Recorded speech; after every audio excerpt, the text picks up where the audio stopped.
Hello. Hi everyone. I thought maybe we'll just go live and we'll show like a pre-show sort of thing.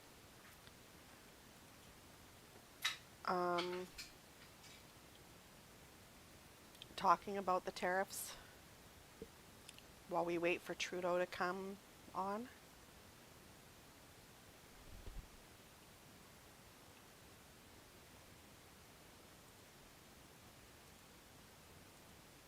Yeah.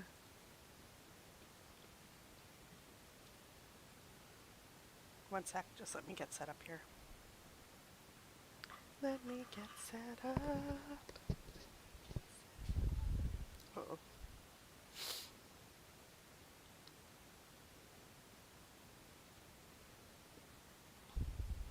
Hey, Smarshy. You're excited. What are you excited about? Okay, so you can see that. Could I just caution one thing first? Yeah. Is this the thing that I sent? We're just going to look at the tariffs now. Can you tell me if you can hear this? Yes, we're fighting back. Are you joining? Did you join the Discord?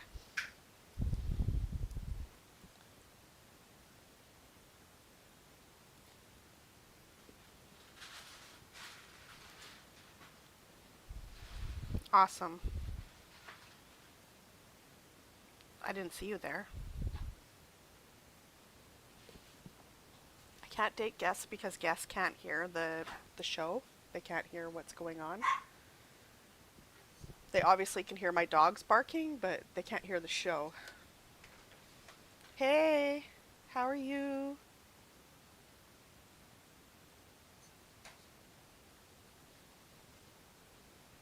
Hold on one sec.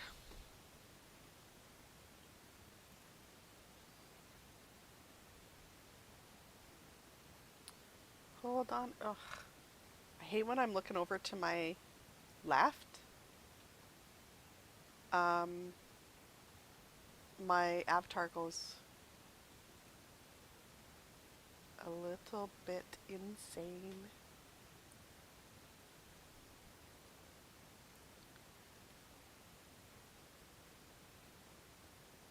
What was I looking for? Now I got distracted. I don't know what I'm looking for. Hi, Joe.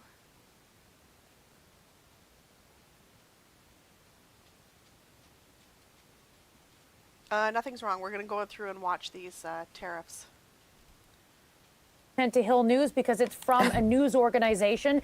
I did not get it directly from the White House. It's from a very Oh, is it from the White House directly? Oh, what's wrong? Go into TikTok and request. I'm going to let you up for a second because I want to show you what happens if I let guests up into TikTok while this is going on.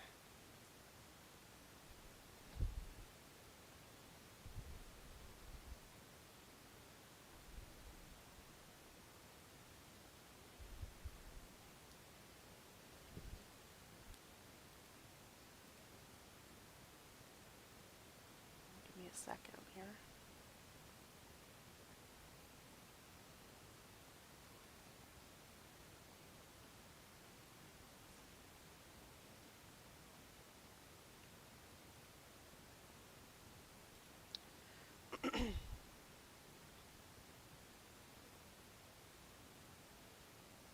It's weird to explain. Okay. Oh. Oh, okay. Sorry, everyone. Joe is on YouTube, so I'm live on YouTube as well. Just so you know. So let's get into this because I have people watching. So they're going to go over the tariffs that Trump announced today. So I thought we could look at that, and then we'll watch Justin Trudeau respond to the tariffs, and then we'll watch. Apparently, David Eby is going to be responding at 6:45 p.m. This is from the White House, the fact sheet, yeah. it says, yeah. Right, Okay, so but I just want to, okay, Go ahead. Go Okay, ahead. why don't we just start with the alerts, and Katie, you have a look and see what you can see.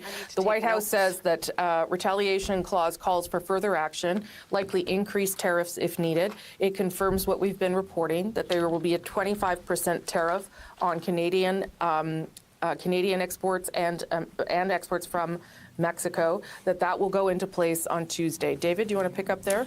Yeah, the fact sheet that has moved on the wires from Tuesday. either the Associated Press or Reuters, it says, fact sheet, President Donald J. Trump imposes tariffs on imports from Canada, Mexico, and China, addressing an emergency situation.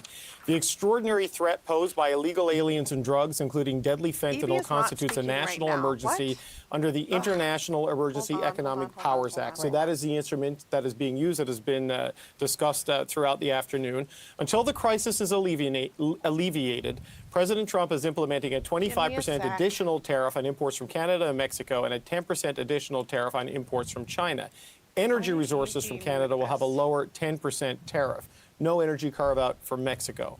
President Trump is taking bold action to hold Mexico, Canada, and China accountable to their promises of halting illegal immigration and stopping poisonous fentanyl and other drugs from flowing into our country. The orders make clear that the flow of contraband drugs like fentanyl to the United States. Let's pause this a sec. Where's David Eby talking? These guys are really unorganized, man. First they're like, Trudeau will be speaking in 5 minutes, so I went live. And then it changed from 5 minutes to 95 minutes. So then I went off live. Now I'm back on live. I thought we could show the tariffs and then wait for Trudeau. And now you're telling me David Eby spoke already? I don't want to go off that page. Hold on, I need a new tab. Hold on, I need a new tab.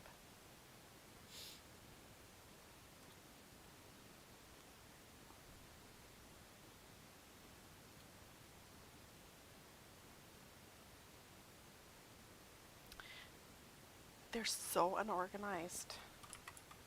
Or is it me? Am I the problem? Is it me? Am I the problem? Probably, because I'm just not technical.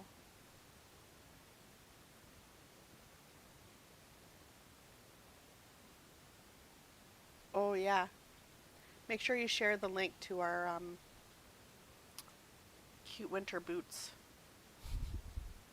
I don't know how it is in lives. I think I'm pretty good to mention in lives. B-Muse, can you contact Joe and Joe can give you the link? It's for we're going to have a march. Oh, actually, we're going to have quite a few. There's going to be a women's one, 2S LGBTQI, everybody together one, like everybody, all marginalized communities. Okay, so David Eby. Oh, he is live right now. For crying out loud. Okay. We won't do the live, but we will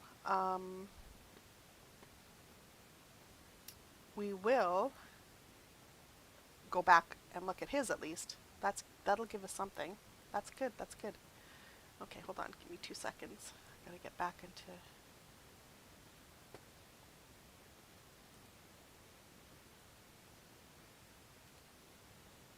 Okay, let's listen to David Eby.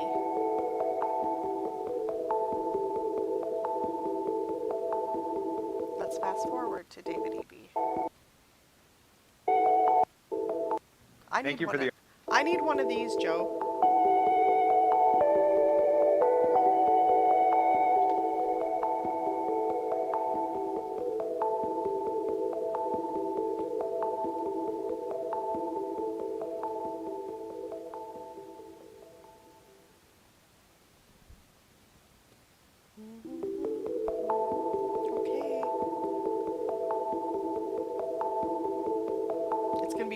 There we go.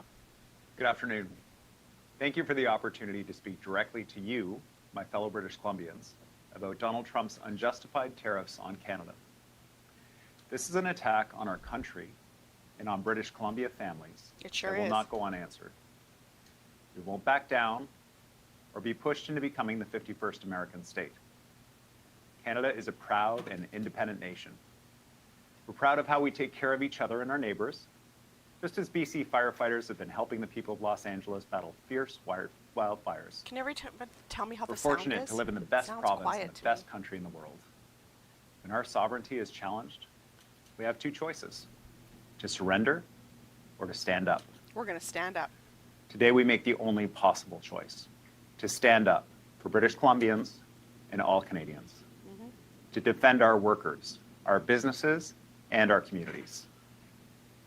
Times like this call for a plan of action that is both thoughtful and tough. Our strategy consists of three main components: to respond firmly and forcefully, to strengthen our economy at home, and to diversify our trading relationships in Canada and around the world. Canadians and Americans have always been friends and good neighbors. In many cases, we're family. We share the longest undefended border in the world. We've been partners in the fight for democracy, from storming the beaches at Normandy side by side, liberating Europe from fascism in the Second World War, to helping Ukrainians defend themselves from Putin's illegal invasion and war of aggression today. Throughout our history, British Columbians have had a unique bond with American leaders.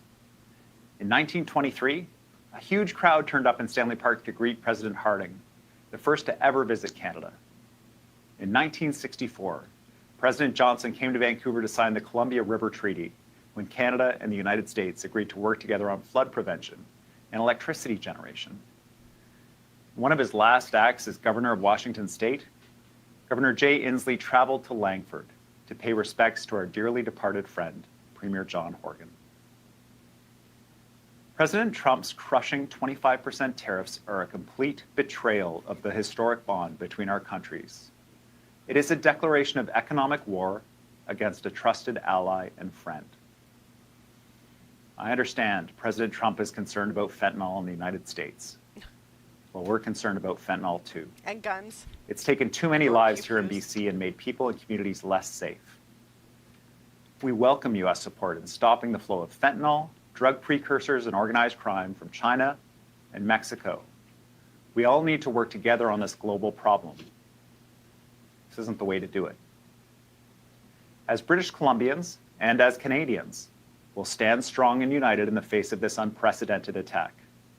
This is not a fight we started, but we will respond firmly and forcefully. Here in BC, we support a strong Team Canada approach to stand up to Donald Trump.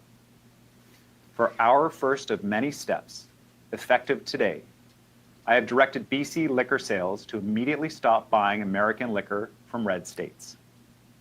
Liquor store employees will be removing the most popular of these brands from government store shelves. I have directed government and our crown corporations, like BC Hydro, ICBC, and health authorities, to immediately stop buying American goods and services and buy Canadian. And finally, we have communicated our full support to the federal government for a comprehensive, targeted set of national tariffs against American products. We call on them to act with urgency. The Americans are bigger, but if we don't stand up for ourselves, they'll just keep coming back for more. After response, the second pillar in our strategy is to strengthen our economy here and make our province more self-sufficient. Yesterday, the province's leaders in business, labor, and First Nations met as our provincial task force on economic security and trade. We are united and clear-eyed in our goal to diversify and grow our economy and deliver a unified response. We will come out of this stronger. We won't leave our prosperity to the whims of unpredictable forces from beyond our borders. That starts with leveraging our incredible natural strengths. To that end, we have identified 10 major projects to expedite right away, including mines, renewable energy, and natural gas. That is $20 billion of investment to create over 6,000 jobs and support people in northern and rural communities. We're accelerating permit approvals on critical mining and low-carbon energy projects. Creating good-paying jobs is crucial to protecting the services like healthcare and education that we rely on every day, making sure British Columbians can thrive no matter what the world throws at us. Finally, we are diversifying our trading relationships. We're expanding trading partnerships with countries in Asia, Europe, and beyond. Mexico. We already have new trade missions planned to strengthen relationships across the world. At the same time, we're working together with governments across the country to knock down trade barriers within Canada and make sure all provinces are. And other countries will support us. You know, they'll probably give us like deals or, yeah, if anything, Joe, the fentanyl is coming up from the southern border into Canada, as well as pew-pews, or, sorry, YouTube, I can't say the word on TikTok, and I'm live on both. That's why I'm saying it, but yeah, like they come up from the south. If anybody should be worried, we should be worried about what's coming from, over our border. Like there are people who now are trying to escape the United States and come into Canada. And we need to fight for them too. We need to fight to have them be able to ask for asylum. They're buying Canadian first. We will never again allow ourselves to be beholden to the whims of one person in the White House. Now, I know many of you at home are worried right now about your job, about your business, about your family. And make no mistake, these tariffs do threaten workers, businesses, and whole industries, not just here at home, but on the other side of the border as well. In 1930, the US Congress passed a punishing tariff law. Loyal trading partners, including Canada, retaliated. American imports and exports dropped by 2/3. When the law first passed, unemployment in the US was at 8%. 2 years later, 3 times as many Americans were out of work, turning a depression into the Great Depression. Today's trade war threatens to be just as devastating south of the border. Canada, and BC in particular, has what the US needs. For example, a 25% tariff on Canadian mineral exports will cost American companies over $11 billion, increasing costs for the US defense industry, energy production, and manufacturing, and running directly counter to President Trump's stated goal of a golden age for Americans. Today we're at a crossroad, and the journey ahead won't be easy, but there is no place on earth I would rather be to face this threat than right here in British Columbia. We have everything we need to succeed: abundant natural wealth and clean, cheap energy, a diversified economy, and access to global markets. And our most important resource of all, you, the people who call this beautiful place home. British Columbians are hardworking, highly skilled, and resilient. Through this uncertainty, our government will be there to stand up for you and your family. As proud British Columbians and Canadians, we will meet this moment together and come out stronger on the other side. Together we'll fight, not fold. Be resolute, not roll over, because that's just who we are. Here in the true North, strong and free. Thank you. Thank you very much. We will now take questions. Our reporters on the phone line, please press *1 to enter the queue. We'll start in the room. Reporters get 1 question and 1 follow-up. We're starting with Paul Johnson from Global News. Thank you. Thank you. Can you tell us, Premier, which particular sector of the economy are you most immediately concerned about in the short term as this plays out? So the sectors that I'm particularly worried about are our resource sectors, especially the forest sector. The forest sector was already facing punishing softwood lumber duties, and it's not clear yet whether these additional duties will contribute a further 25% to the cost of purchasing Canadian lumber for Americans. And I'm concerned on 2 fronts, obviously for Canadians, for British Columbians, the jobs in the forest industry, but also for Americans. The cost of their housing has just gone up. 1 out of every 5 sticks of lumber used in the United States comes from Canada. And So far, it just sounds like they're removing booze from any booze that they have picked up from red states. They will no longer be buying. Did I miss anything else? Because it really was underwhelming. It didn't sound like we were doing a whole lot. Just sounds like we're gonna take it. Oh, and he said to buy Canadian and support Canadian businesses. So, yeah, pretty pretty lame, actually. And it just got 25% more expensive. You know? One follow-up, a broader question for how you and the other premiers and the Prime Minister are going to deal with this. Is there a sense now, the way this has played out, that it's time to punch the bully in the nose My cat's coughing up a hairball. Sorry if you can hear that. and consider things that have been off the table so far? I know this isn't so much in the provincial realm, but defense. We're about to buy a bunch of surveillance planes from Boeing, replace our fighter jets, and a multi-billion-dollar deal from Lockheed Martin. Might it not be time for Canada to start considering the timing and the terms of major investments in the American economy like that at this point? Well, the Prime Minister will speak for the national approach, but I can tell you for British Columbia, we're looking at all of the purchasing that we're doing.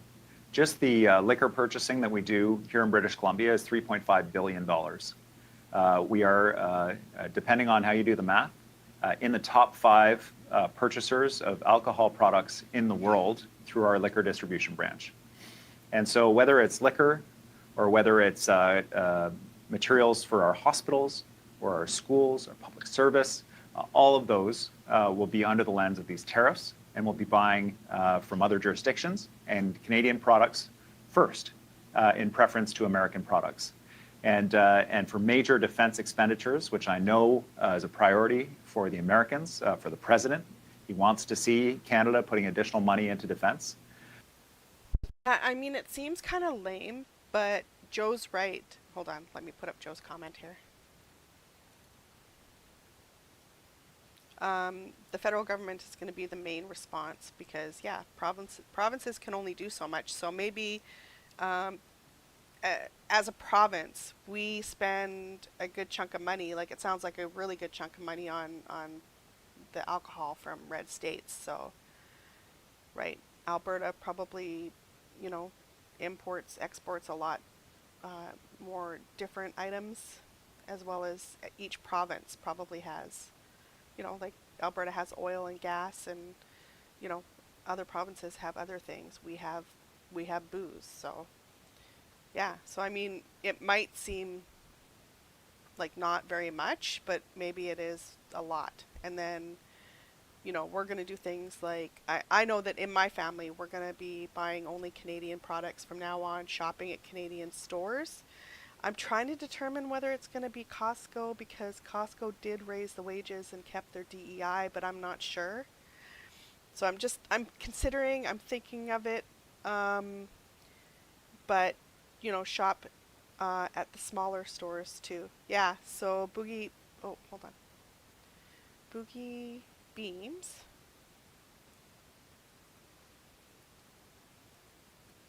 says that they think that's major, so yeah. So I take back what I say. And I was wondering, is it legal to export products at low price? And trusted partners in the U.S. hence to reduce tariff and then resell? I'm not sure.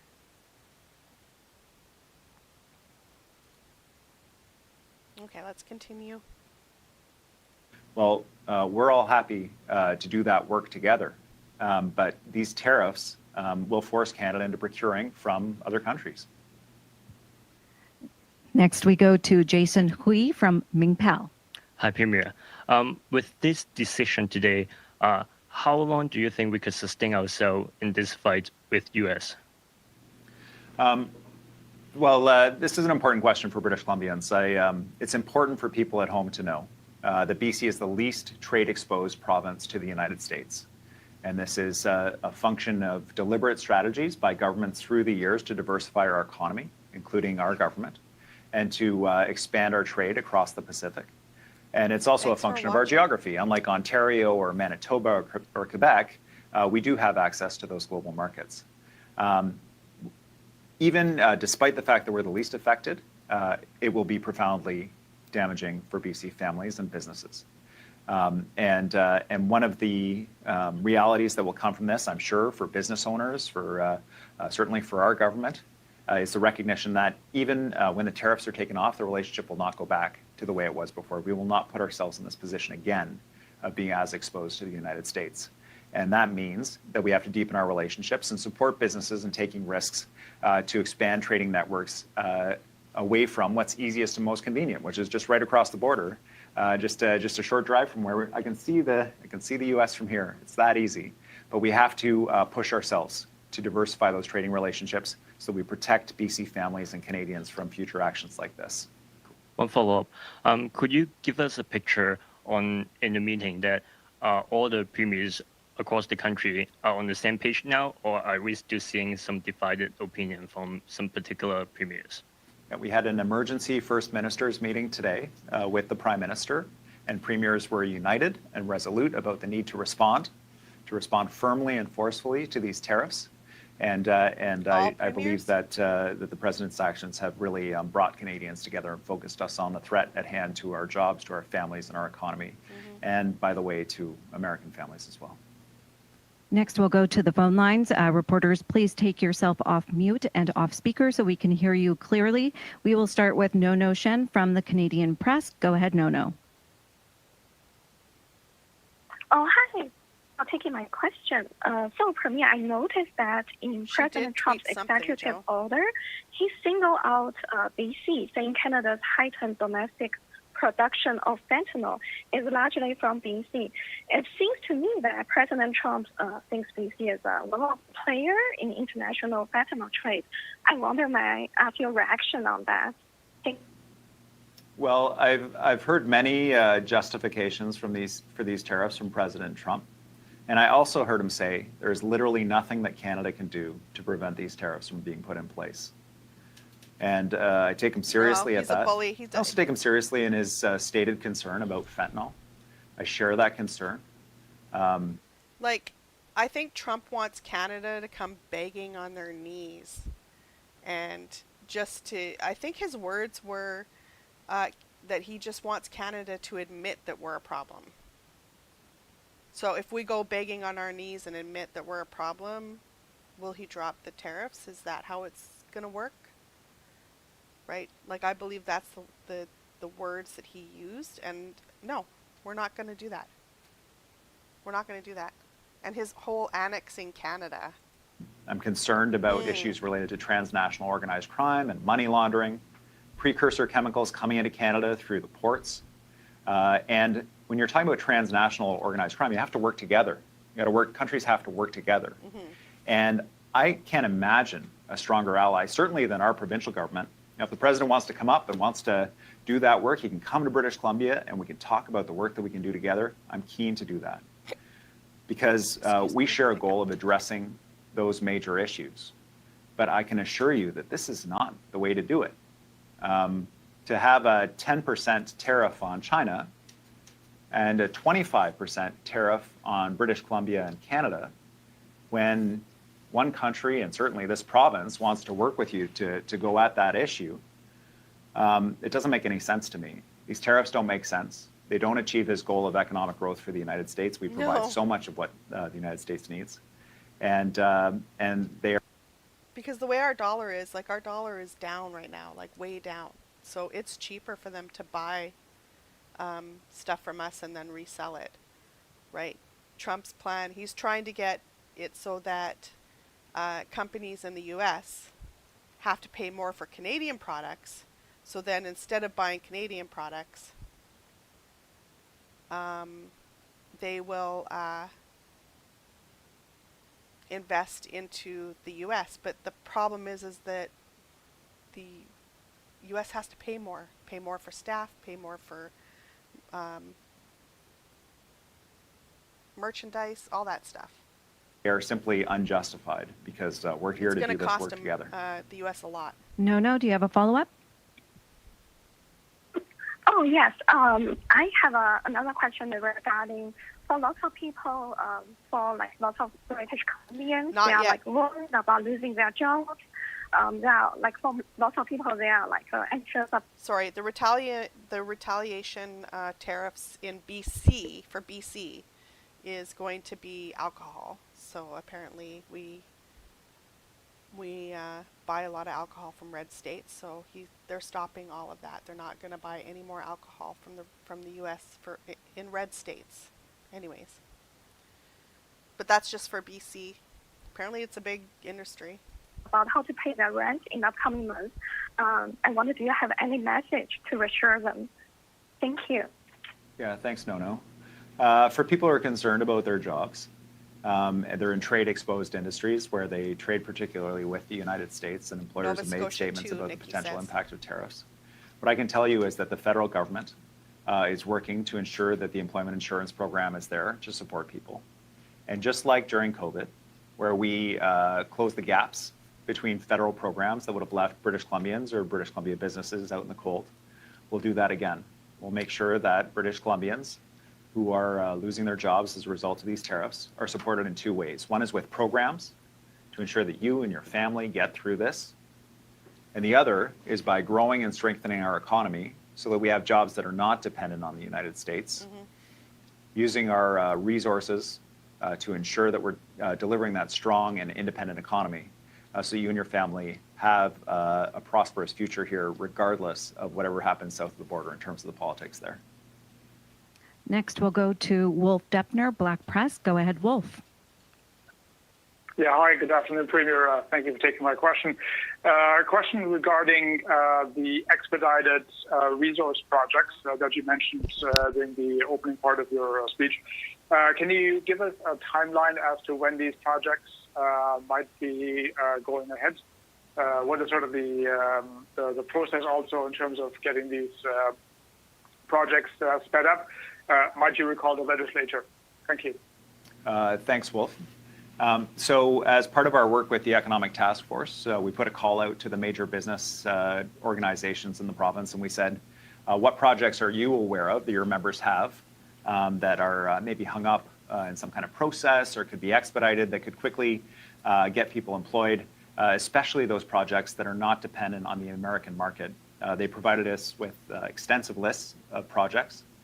And the public service has been going through that list. Out of that list, and we had our own internal list within the province, we've identified 10 projects that we believe can be moved along quite quickly. Sweet, Missy. And get shovels in the ground, get people hired around construction. There's energy projects, there's mining projects.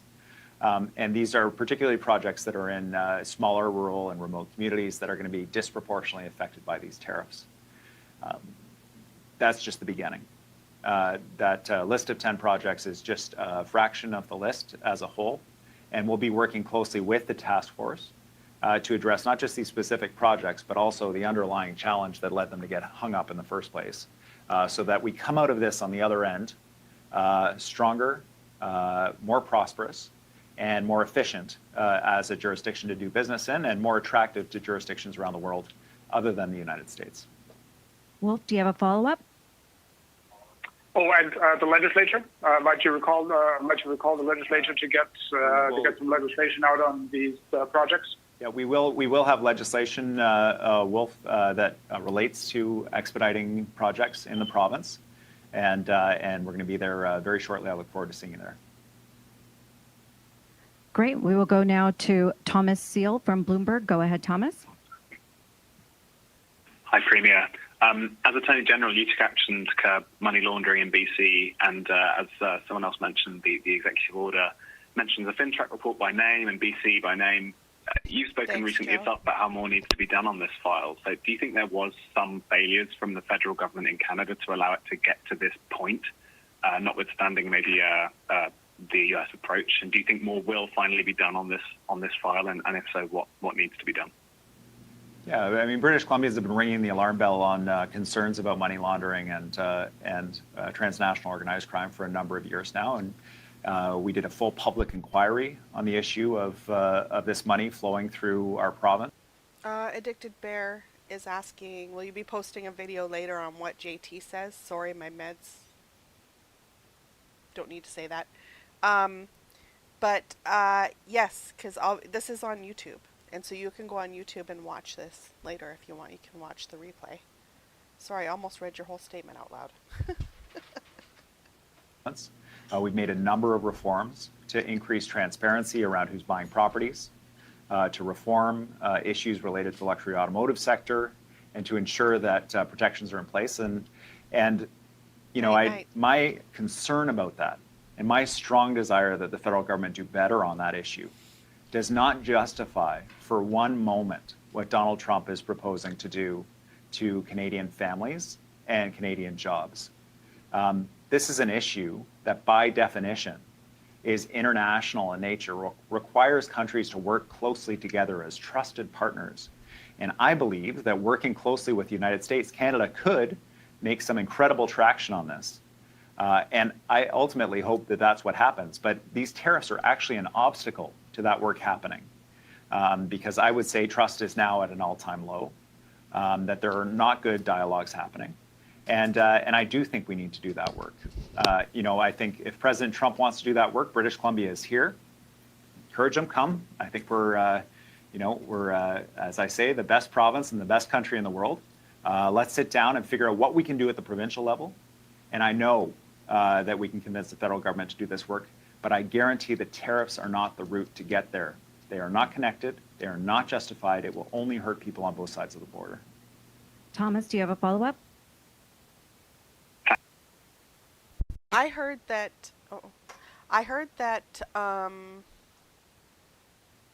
Mexico is trying to sort of build their own Panama Canal, so that there's easy shipping between Canada and Mexico, and then also China.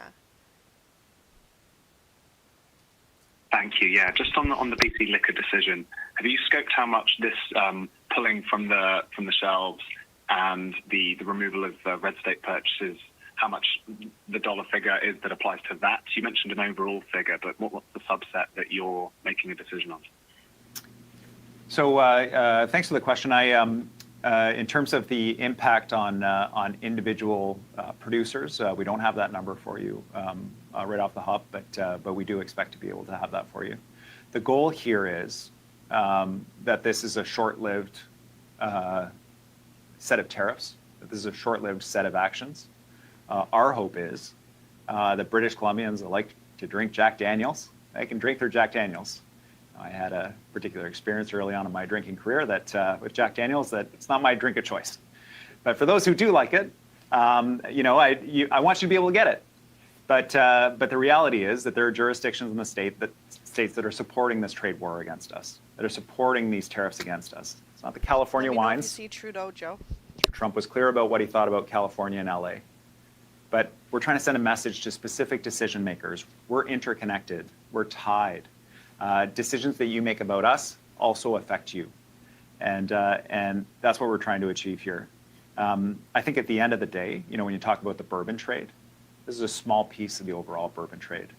But just because the Americans are bigger than us doesn't mean that that's a reason to roll over in a moment like this. We're going to stand strong and take the actions we can.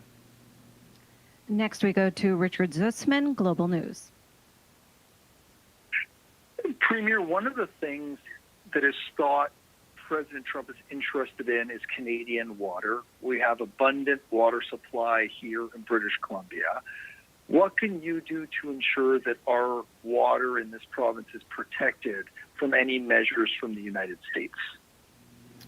Well, Richard, your question's about water, but I mean, I think it's about a more fundamental thing, and I can't believe we're actually having this conversation. What started as a joke about the 51st state, I think has become a credible threat to Canadian sovereignty, with the president saying that he wants to use tariffs to force us. That's why we're going to march. Everybody needs to join the Discord. The link is in my bio in my link tree. Hopefully it's working. I'm not technical. If it's not, then message me. Joe Morin has it. Yeah, make sure you're sharing it too. Us into a subordinate economic union with the United States of some kind. Now, we're not the 51st state. Our water is not for sale. And partnerships and working together on the issues of shared concern, there is history that is generations long between our two countries on that, and we are keen to do that work. But the fact that we have to ask that question, well, what about our water and what about our national sovereignty in the face of the comments from the president? I think really reflects that this isn't just about the jobs. This is also about who we are as Canadians and who we are as British Columbians, and ensuring that we're defending our country in a moment of what appears to be a serious threat. Richard, do you have a follow-up? I'm good, thank you. For our last question, we will go to Mary Brooke from Island Social Trends. Go ahead, Mary.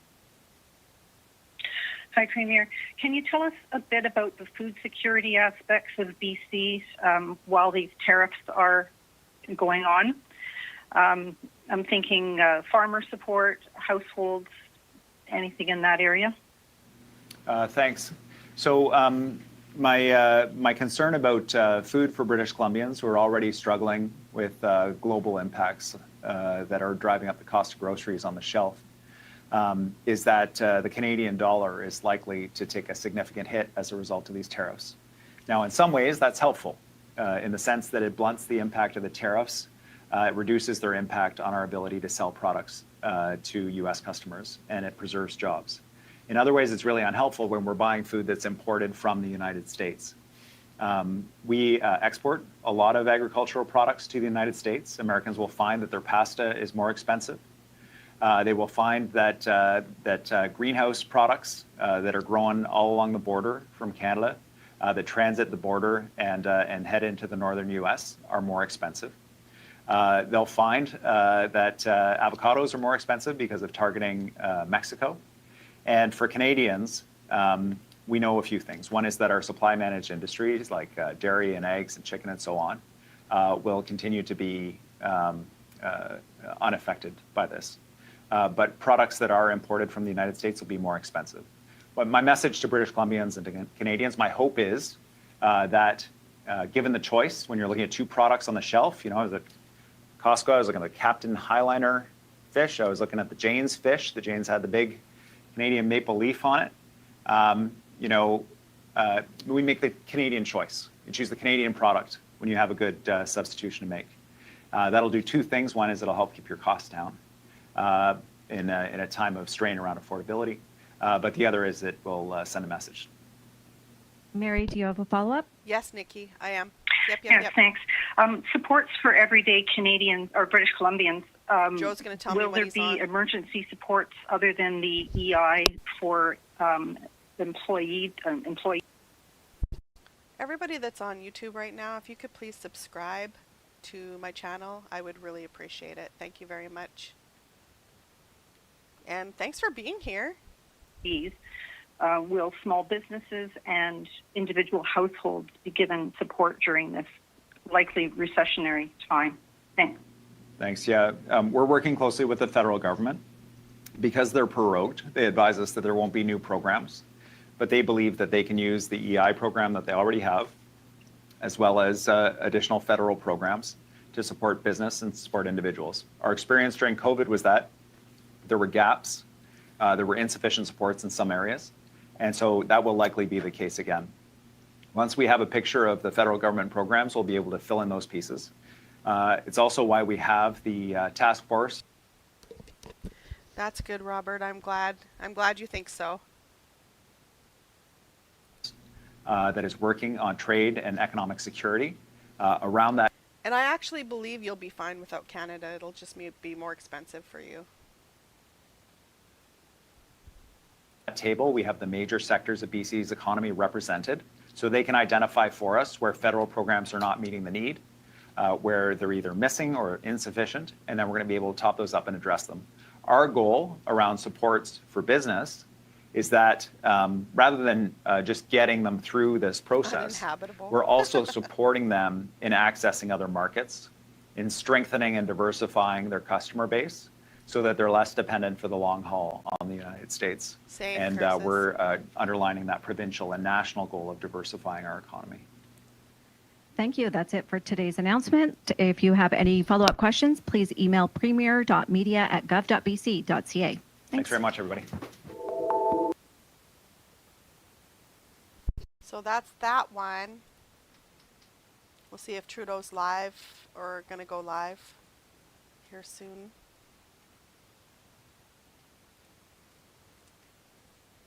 It says 3 minutes.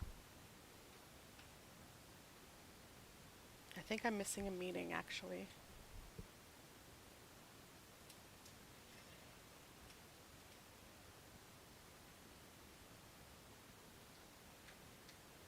Okay. I just remembered I might be missing a meeting in the Discord. Tell them I'm sorry. So what does everybody think of the BC one?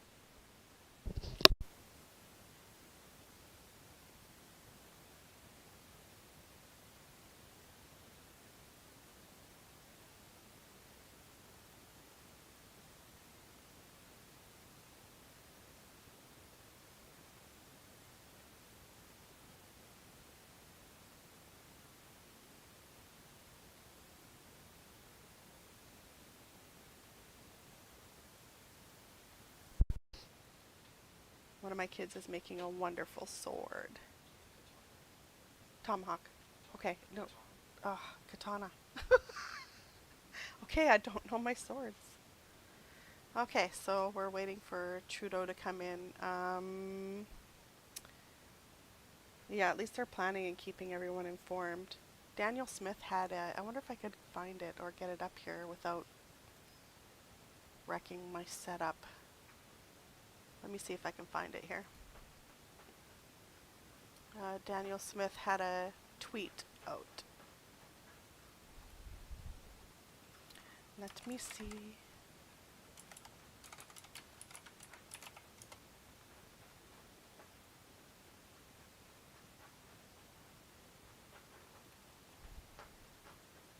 Can't stand Twitter.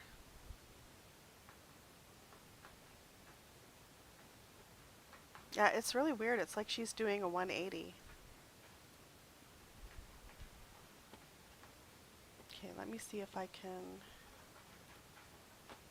show this. Yeah, I don't want premium Twitter.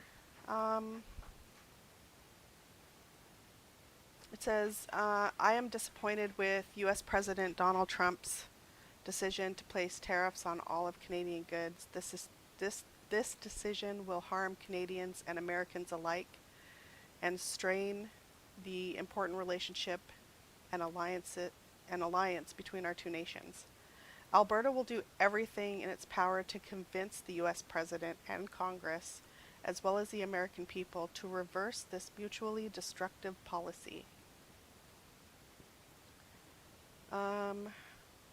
We note the reduced 10% tariff for Canadian energy, which is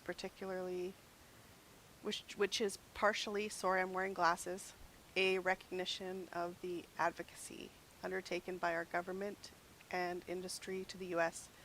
administration.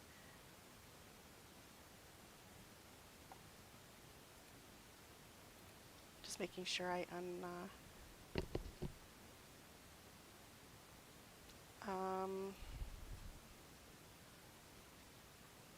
pointing out the substantial wealth created in the U.S. by American companies and tens of thousands of American workers that upgrade and refine approximately 1 billion of Canadian crude into 300 billion of products sold all over the world by those same U.S. companies.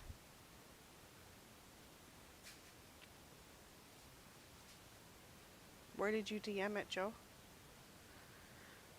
It's also worth noting that if oil and gas exports are excluded, the United States actually sells more to Canada than Canada sells to the U.S., as I've stated to every American policymaker.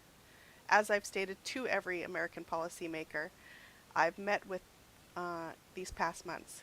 Canada buys more from the U.S. than any country on earth, more than UK, France, Germany, Italy, and Vietnam combined.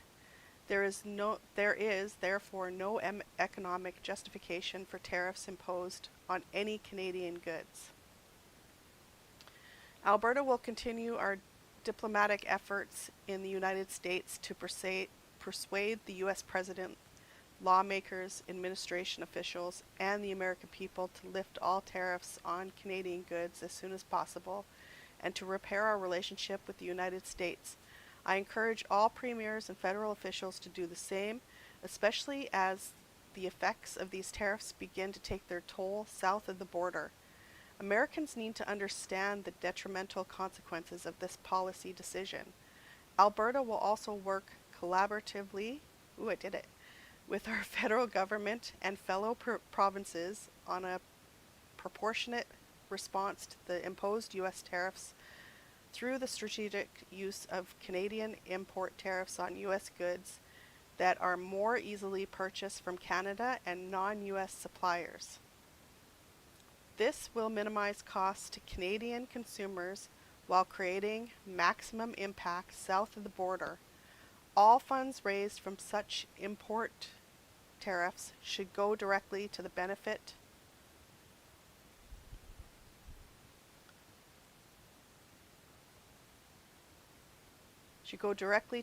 the Canadians most harmed by the imposed U.S. tariffs. Alberta will, however, continue to strenuously oppose any effort to ban exports to the U.S. or to tax our own people and businesses on goods leaving Canada for the United States. Such tactics could hurt Canadians far more than Americans. We also continue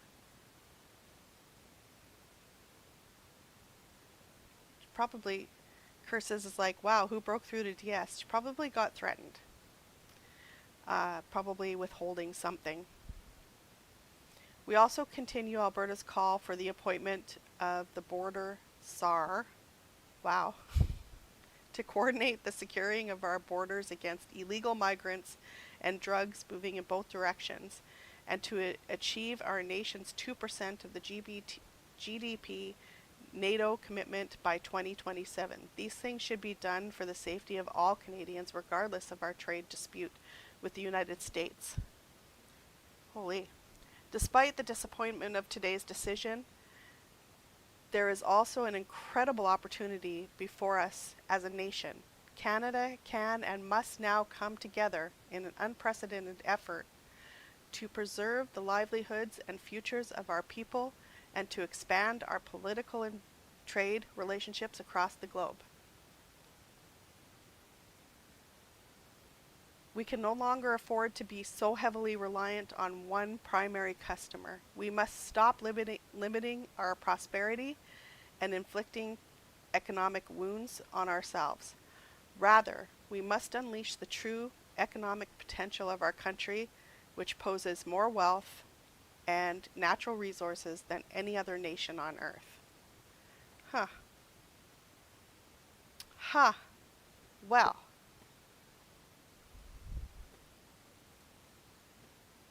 That's interesting. It's Trudeau. He's not up yet, but he's coming. Just gonna mute this for a sec until he shows up. When he shows up, I'll put him on. That's interesting. That's really interesting. Can you guys see that? Yeah.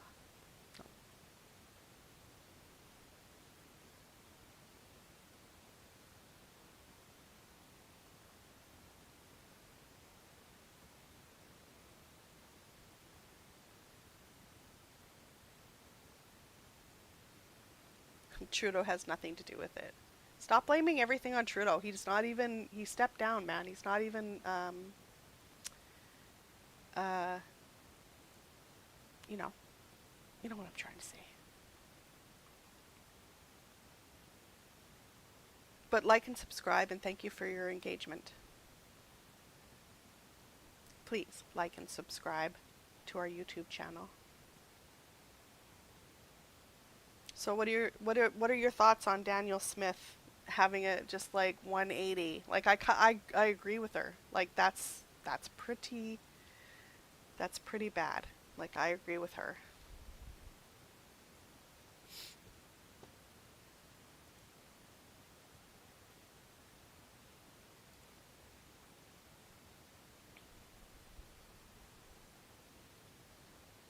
I'm gonna need mods for my lives, I think.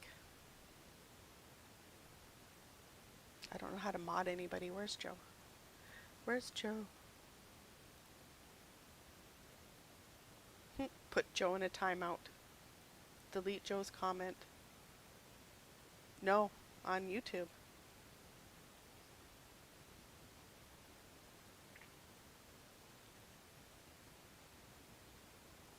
No matter how flowery her words are, do not trust that lying person for 1 minute.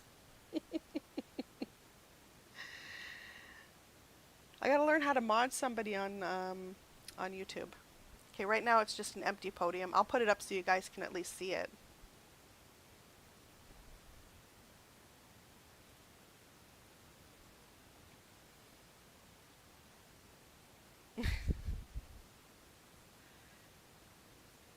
It is a big turnaround for her, but she probably, when they had a meeting today, right? And so, I mean, I'm pretty sure that the federal government has a lot of money going into Alberta. Not just money coming out of Alberta into Canada, but maybe they said they were going to cut some of that off. And seriously, like, people were like, oh, she's going down to talk to Trump. She's going to save Canada. She's going to save Canada. She's going to save us all from Trump's tariffs. And so she spent the money. She went down to Mar-a-Lago, taxpayer money. And yeah. Doug, I don't know. Let me see. Let me see if Doug Ford has made a statement.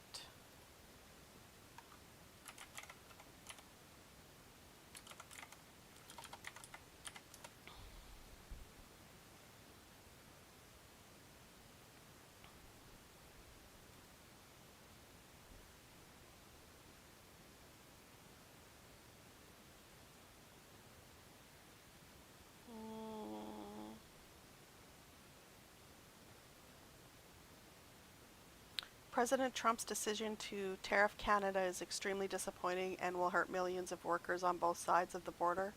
We don't want to be here, but make no mistake, Canada will hit back.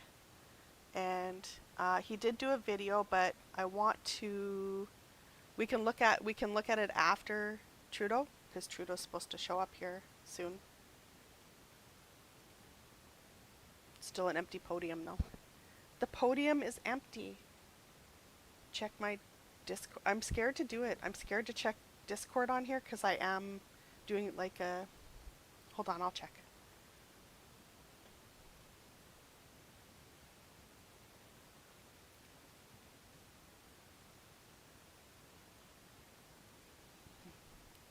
Maybe I can check it on my phone. I'm just worried that because on my OBS I'm actually just screen sharing. So. I'm surprised you can't see the TikTok comments because I have them in front of me here. I undocked them.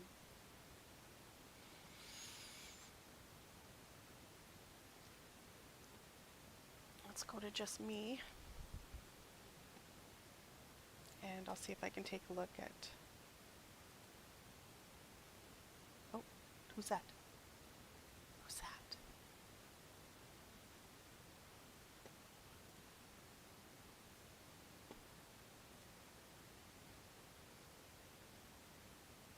Tell me if you can see that I've opened my Discord, Joe. Please. Tell me if you can see it.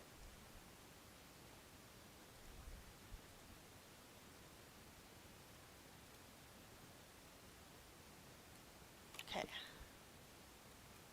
think I have it without anybody. Can you guys see my Discord?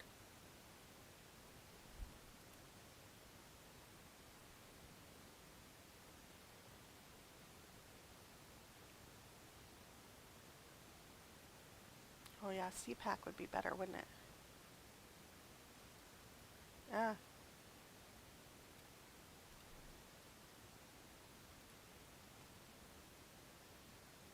Is CPAC on YouTube?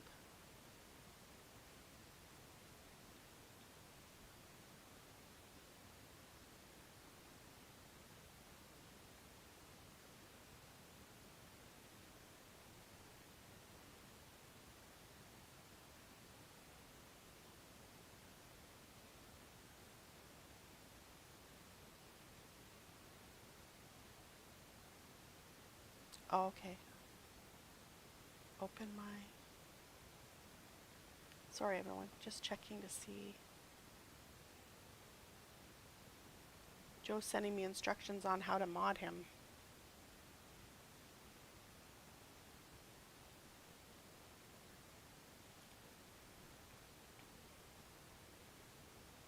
I think CPAC would be better.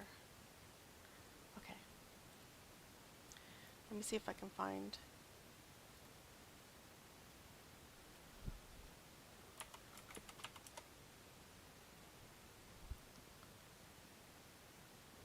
I don't think it needs to be on YouTube, it just needs to be...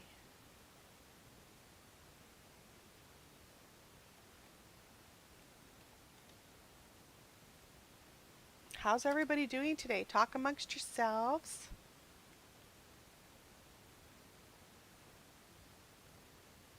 I missed it? Okay, hold on. I'm looking. I am.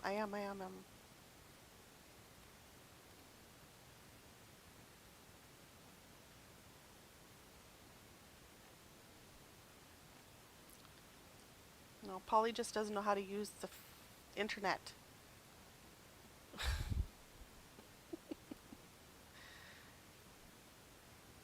Okay, CPAC.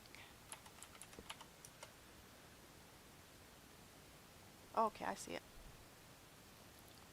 Okay, this might be better. So we'll switch over. Share this tab. Okay. This is CPAC. Might be better. And then I have a video from Doug Ford. And the sound is... Hopefully there's no sound because I don't hear anything. Keeping me out of trouble. You sure are.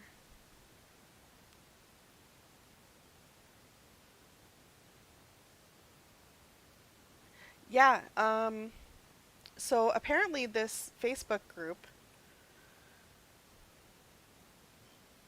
called Made in Canada was set up a long time ago for the same reason, for people to just buy Canadian goods because of something the U.S. was doing. It was set up a long time ago, and now that this is happening, this group is just blowing up apparently.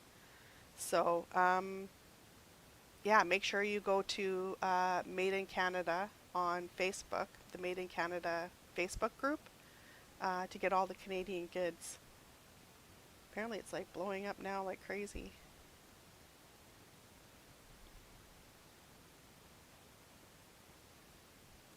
I'm sorry, I hope this doesn't hit you too hard, Rebecca. Rebecca says that they're a small Canadian manufacturer and about 80% of their customers are in the US. Yeah, I hope it doesn't hit you too hard. I hope they still like order your stuff and pay the tariffs on it. So I'm hoping that CPAC doesn't have any sound because I can't hear anything. We'll have to wait till he comes and he's... You make hand-woven baby wraps? You know what you should do? You should, if you're okay with it, post your business name and I'll put it up here. If not, then that's okay. There's a great Buy Canadian subreddit too. Yeah, I gotta go look at that. I'm missing Discord meetings for this. I'm so sorry, everyone. I said I'd take notes, but I'm terrible at that too. I think that we're gonna be fine. I think we're gonna all stick together. Canadians, you know, we'll stick together. And I think we'll be okay. I can't believe that there are some Canadians that were asking for this. Right? That wanted Trump to get in so that he could do this to Canada. And they actually believe the lies. That Canada's a problem. We're not a problem. If anything's a problem, it's our neighbors to the south, which things are coming up from. We will get through this together for sure. For sure we will. We're going to stick together. I'm probably going to rip out my backyard and make a garden.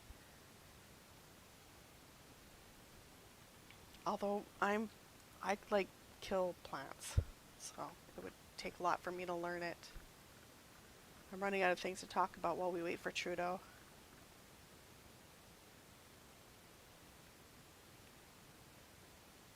We will. We'll work this out together. We have to make sure, though, that a right-wing government doesn't get in. So no Pierre Poilievre and no Maxime Bernier. Nova Scotia is also looking for opportunities to cancel and reject existing contracts and going forward.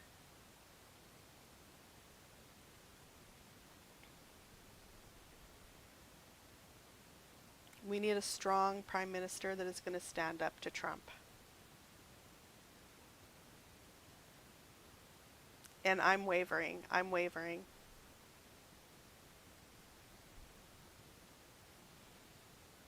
Because I don't know who I'm going to vote for, but and all U.S. alcohol off the shelves on Tuesday.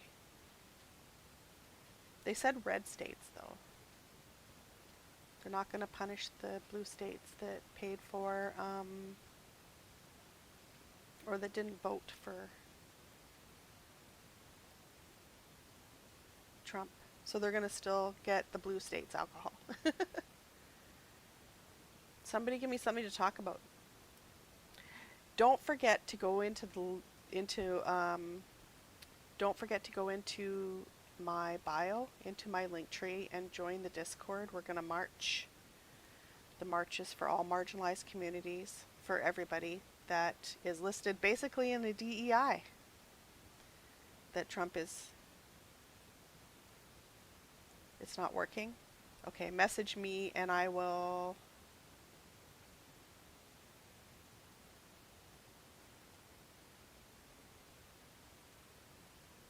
Yeah, send me a message and I'll give you the link.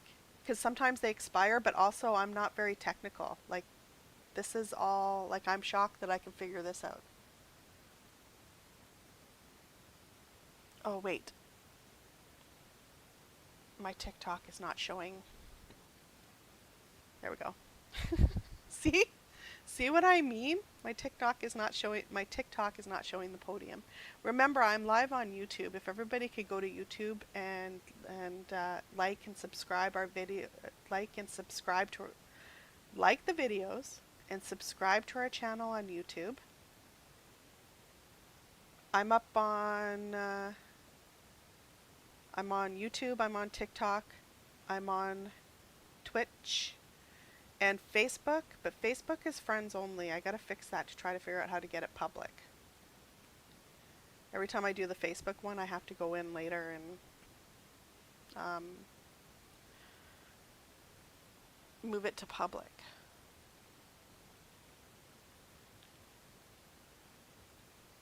Message me for the Discord link if you can't get it. I'll try to put it back on.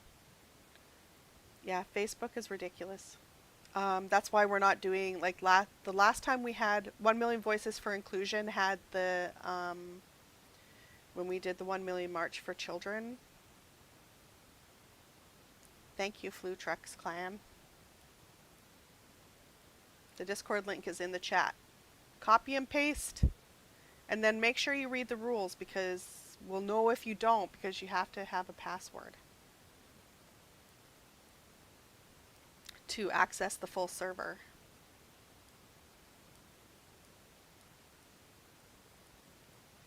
So when 1 Million Voices for Inclusion did the first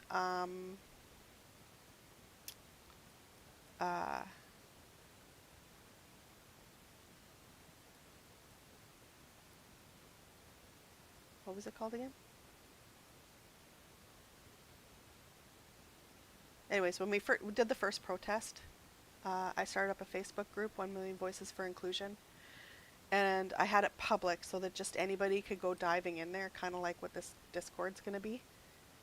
And, you know, it got up to 11,000. The whole idea was I was going to shut it down, but then the 2S LGBTQIA plus community reached out to me and they wanted to keep it. So we cleaned it out as best we could and we kept it. But now I think Facebook is going through and they're getting rid of advocacy groups. And a lot of the advocates have left Facebook. So we have to use Discord. We can't use Facebook because a lot of people are not even on Facebook anymore. And for good reason. For good reason.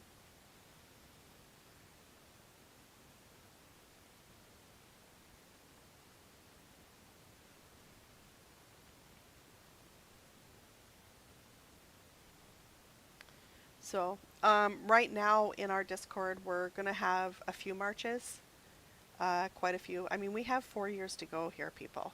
4 years of this. We just started. He just got sworn in.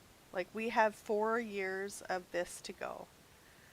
And we have our own election coming up, and we have to make sure that a right-wing government that's going to bow to Trump does not get in. And that's Pierre Poilievre. Pierre Poilievre is not a strong leader. He is not one to face Trump. And neither is Maxime Bernier. Right? Those two will give in to Trump. And it's funny because the Freedom Convoy people fought to, you know, part of their fight was to warn people about the WEF. And Trump is best friends with them all. That's the first thing he did. He went to the World Economic Forum and gave a speech, and they all talked about how they were friends with each other. And yeah, Trudeau's late. I'm having a hard time keeping everybody busy.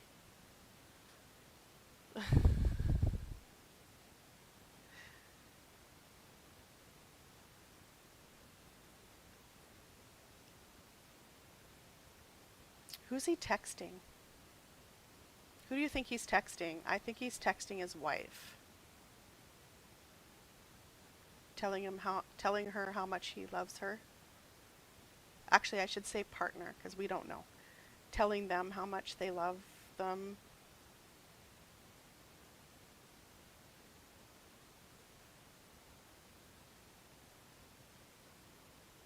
You read that it was rescheduled for 9 p.m.? 9 p.m. Eastern Standard Time. Yeah, I wonder if he realizes he's on camera. I don't know. Probably doesn't think it's on yet.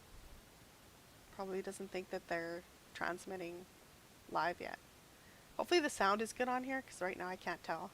They've got it turned off.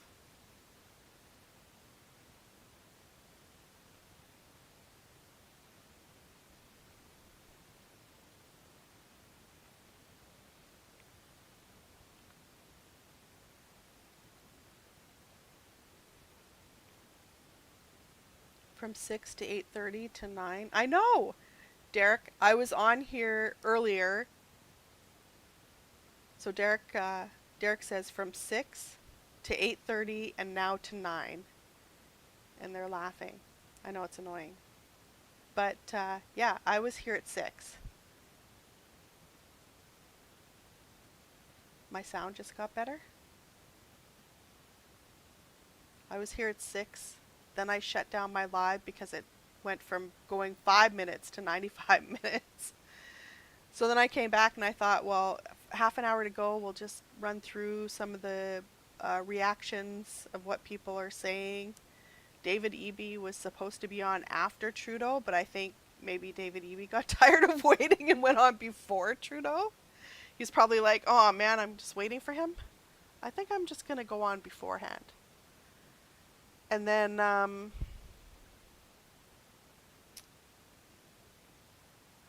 rewriting this backstage over and over again.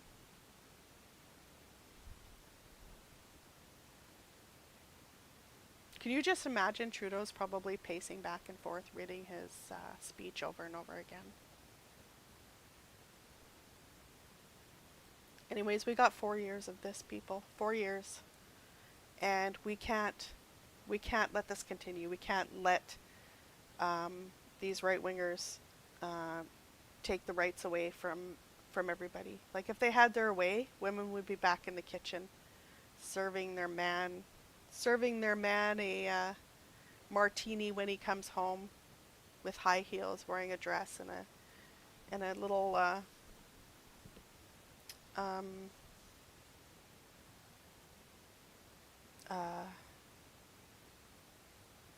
yeah, I can't remember what they're called. Right? The 2S LGBT. The 2S LGBTQIA plus would be back in the closet. Yes, right wingers and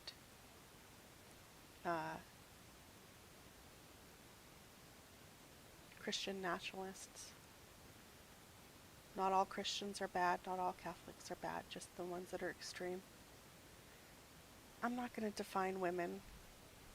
This is not what this live's about. And I would have somebody up here a little bit more educated in the issue than myself to explain. Because I might get it wrong. And then if I get it wrong, then I'm spreading, misinformation. Not purposely.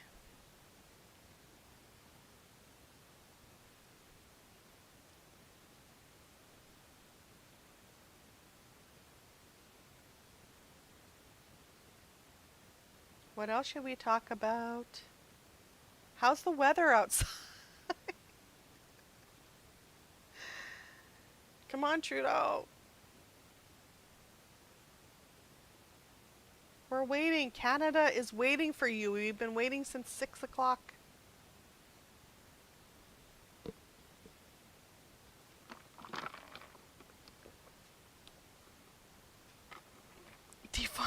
Define weather.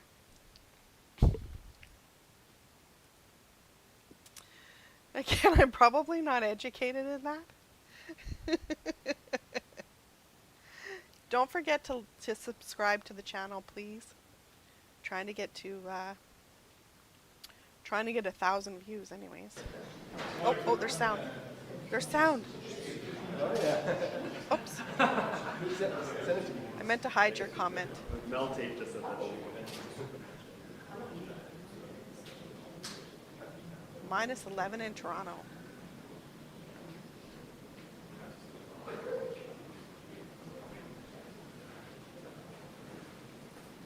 Mark Carney does sound good. That's what I mean. I don't know who I'm voting for yet because I haven't seen the platforms, but like my choice was going to be NDP, although I could lean more towards Green. Stop sharing, please. Come on, Trudeau.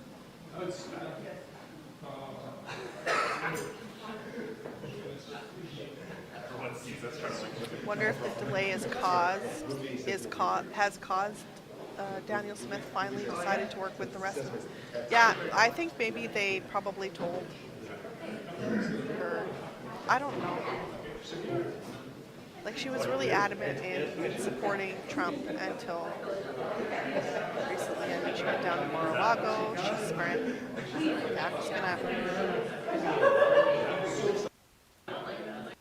just gonna turn them down until Trudeau comes back. Or comes into the picture.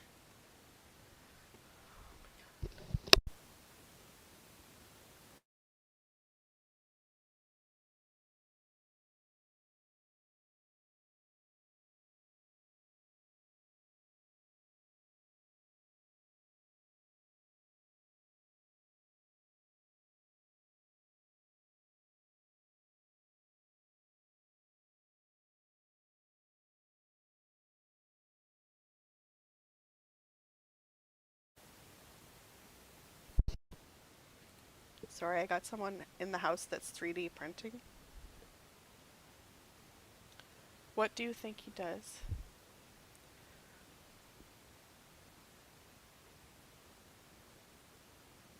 Trudeau is still wearing makeup, guys. Relax. Did you see Pierre Poilievre the other day? I think he's got like some sort of orange hue going on. I think he's going to dye his hair blonde next.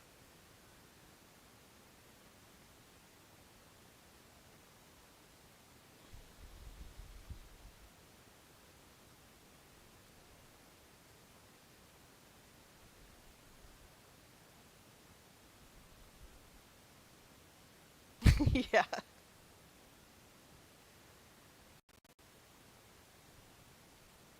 The confidence and supply agreement got Canadians dental care.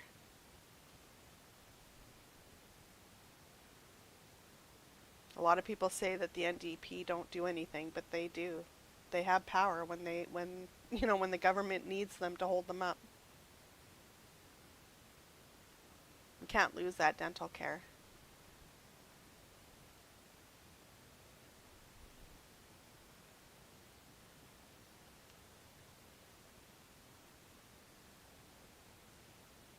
Thank you for your engagement. Don't forget to subscribe to the channel.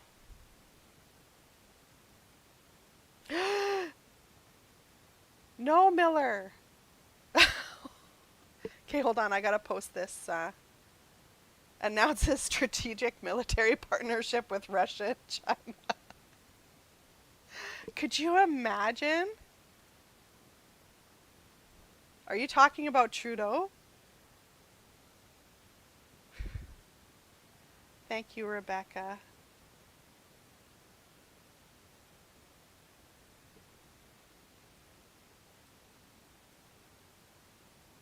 No one has received dental care? That's BS right there. Don't come to me and lie. Don't lie. Why you gotta lie? You're a liabetic. You have liabetes.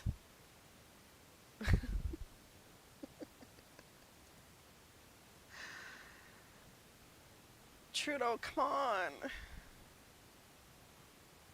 How do I can't, Joe messaged me how to make mods, but I can't figure it out at this moment. Can I make mods after I'm done here?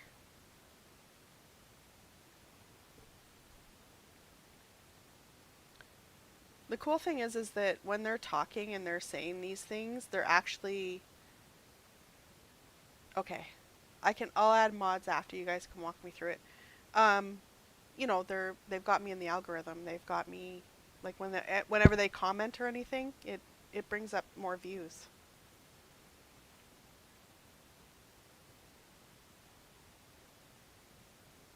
As long as you can click on their name, I can mod them. I did. It said to silence them. Hold on. Ah. No, it brought up his, Oh, you mean like when I'm done? Okay.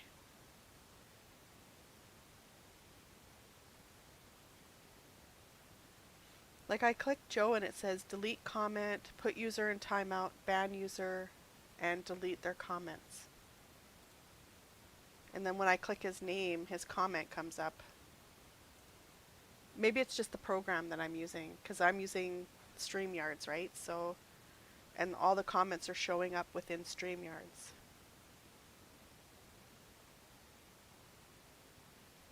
I'll try left clicking.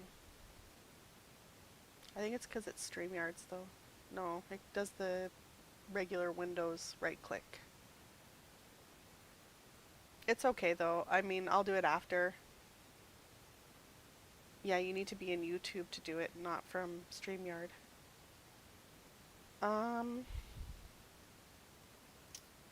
How can I get into my...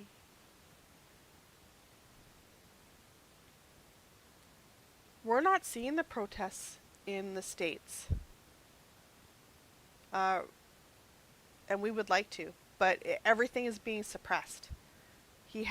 Trump has his fingers in all of the social media. So we're not seeing that. Like, we're sitting here in Canada thinking, Why isn't the U.S. doing anything? Why aren't they protesting? The U.S. should be speaking out, especially on the trans issue, like removing the T from all of the documentation.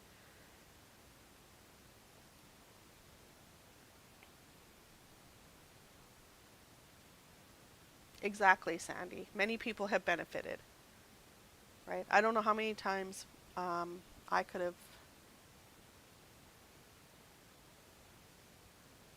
used that, because now people, like if somebody has dental and they're low income,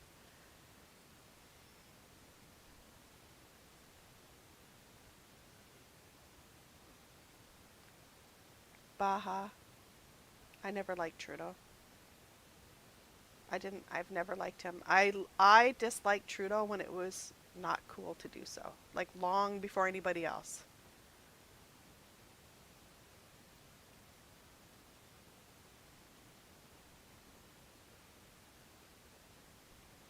Yeah, I'll have to do it after.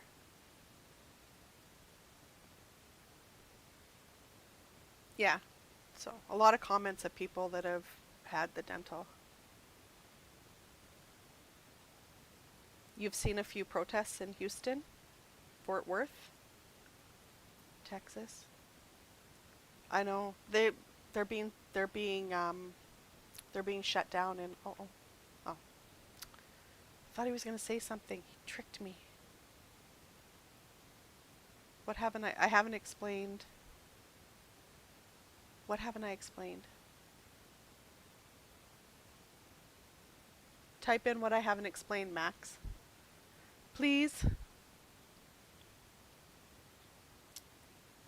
I have ADHD. Like, I go right to one topic to the next topic. Sometimes, like, a lot of my friends know that they can get me back on track by putting in the comments. Why I dislike Trudeau? I disliked Trudeau when he first got elected. All my friends were... I used to be a conservative, so I voted for Harper. And I lived in Alberta, and I was a conservative. I had conservative values. People change. I think what changes is when as you get older, you start to see people struggle. Your own family struggles. Like, I have kids that now are on disability, and I saw them starve. I saw... You're not even letting me finish, Max. Those are not reasons to not like Trudeau.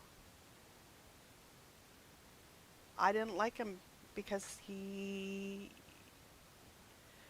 everybody thought he was a good leader, a good looking leader. And I was like, can he run a country? And he also couldn't answer a question.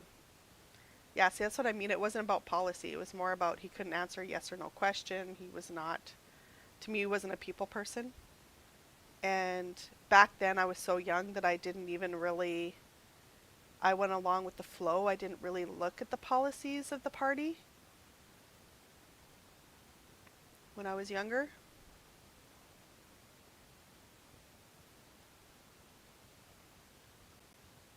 So living in Alberta and just basically listening to everybody else and what they wanted and what they were voting for and why.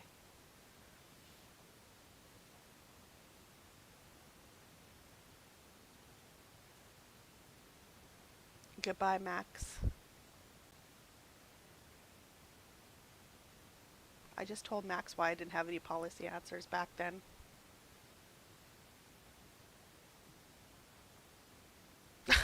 Max left. Oh no. Oh no, Max left. Oh my goodness.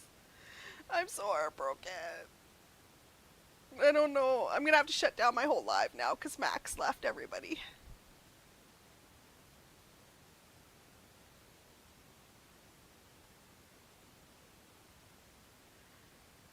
They won't let you share the lives.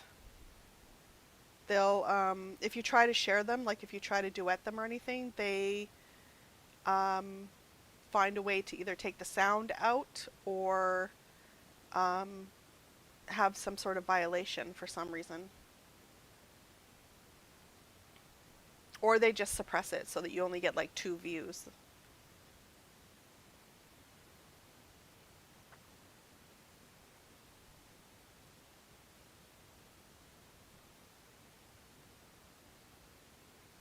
That's why they're using cute winter boots. A lot of people are using cute winter boots, like if they share anything, any information about them, or where they are, or what's happening. Oh, here we go. Here we go. Here it is. Am I muted?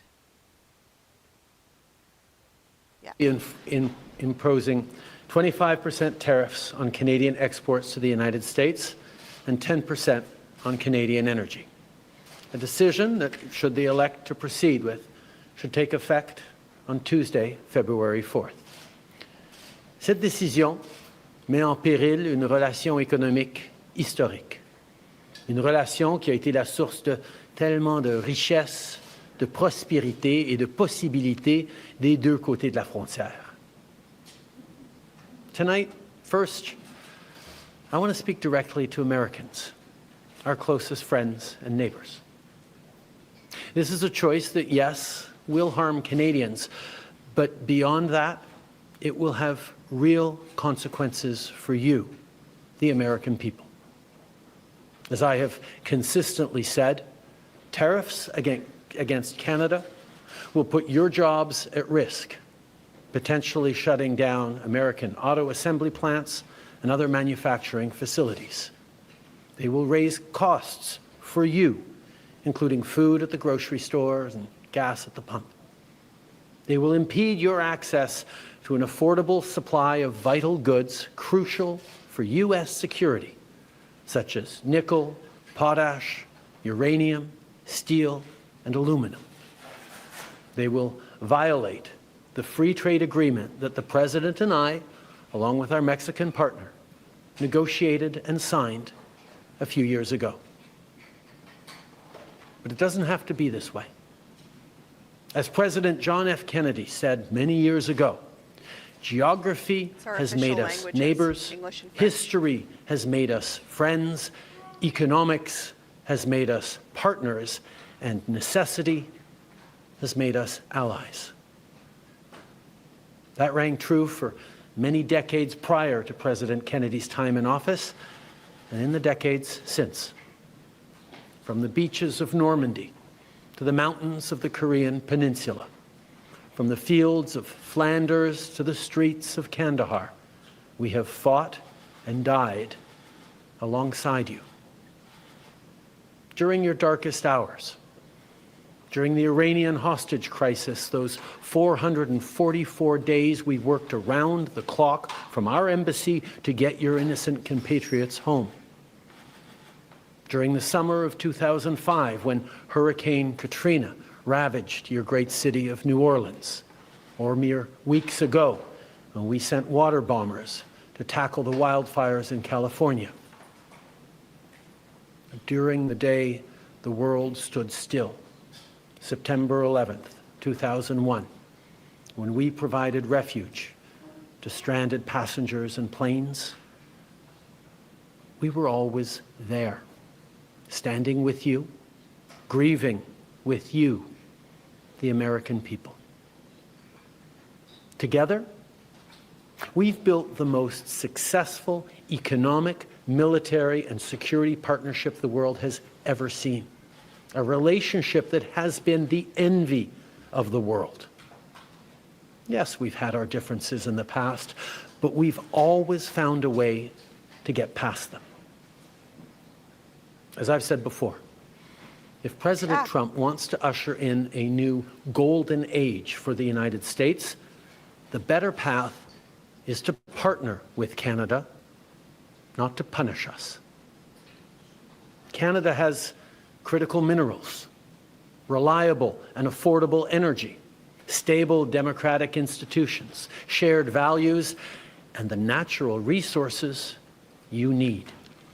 Canada has the ingredients necessary to build a booming and secure partnership for the North American economy, and we stand at the ready to work together.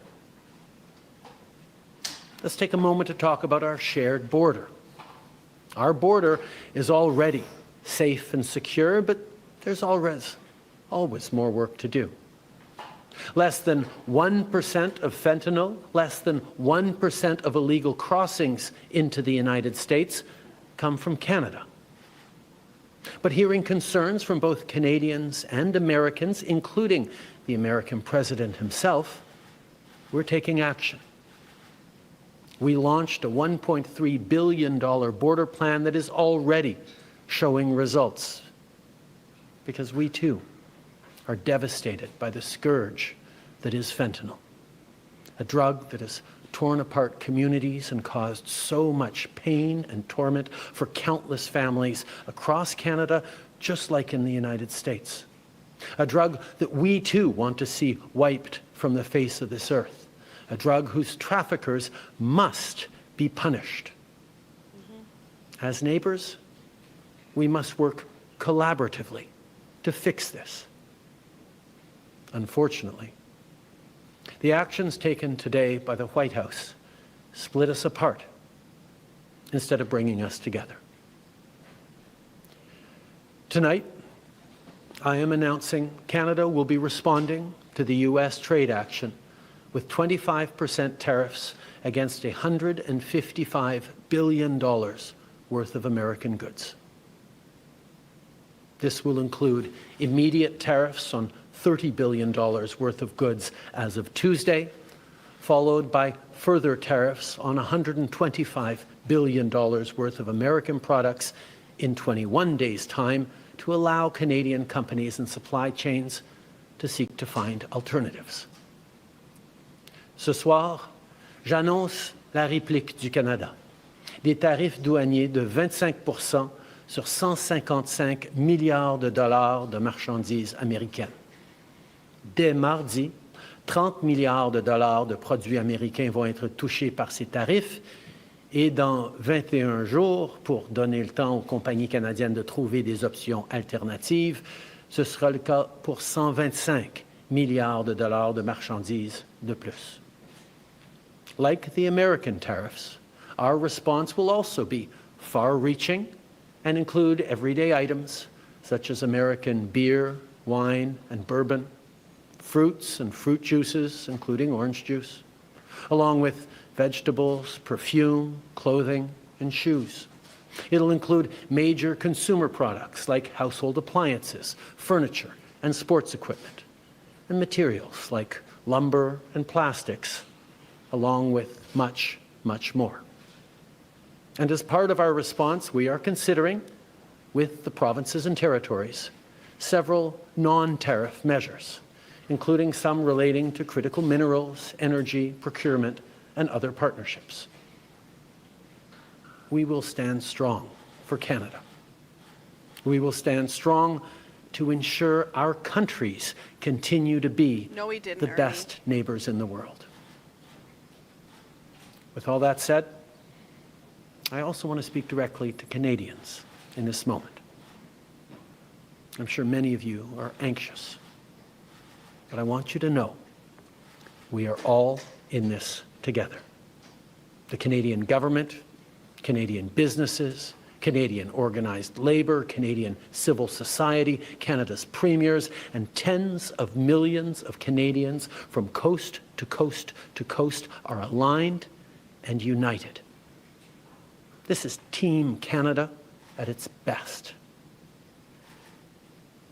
Plus tôt aujourd'hui, j'ai parlé avec les premiers ministres de toutes nos provinces et territoires. On est unis et solidaires. Ils ont tous appuyé notre approche. On est aussi alignés pour faire tomber les obstacles qui freinent le commerce entre nos provinces et territoires et rendre ça plus facile pour les consommateurs de choisir les produits de chez nous. Il y a quelques minutes, je me suis entretenu avec Mme Sheinbaum, la présidente du Mexique, notre autre partenaire nord-américain, qui a lui aussi été la cible de tarifs douaniers aujourd'hui. On s'est engagé à travailler ensemble pour y faire face. Il s'agit d'une menace qui vise l'ensemble du pays, et ça m'a fait chaud au cœur de voir autant de nos leaders répondre à l'appel et s'engager pour qu'aucun Canadien ne soit laissé pour compte. Notre gouvernement va être là pour les Canadiens, on va être là pour vous, mais en même temps, j'ai quelque chose à vous demander. Je vous demande d'être solidaires les uns des autres. Beaucoup d'entre nous vont être affectés par tout ça et vont vivre des moments difficiles. Je vous demande d'être là les uns pour les autres, d'être là pour vos amis, vos voisins et vos compatriotes. D'un océan à l'autre, les Canadiens sont très différents. On parle de différentes langues, on a de différentes croyances, on a de différentes opinions, de différentes idées. Mais quand on reste unis, on puise notre force dans cette différence. And now is also the time to choose Canada. There are many ways for you to do your part. It might mean checking the labels at the supermarket and picking Canadian-made products. It might mean opting for Canadian rye over Kentucky bourbon, or foregoing Florida orange juice altogether.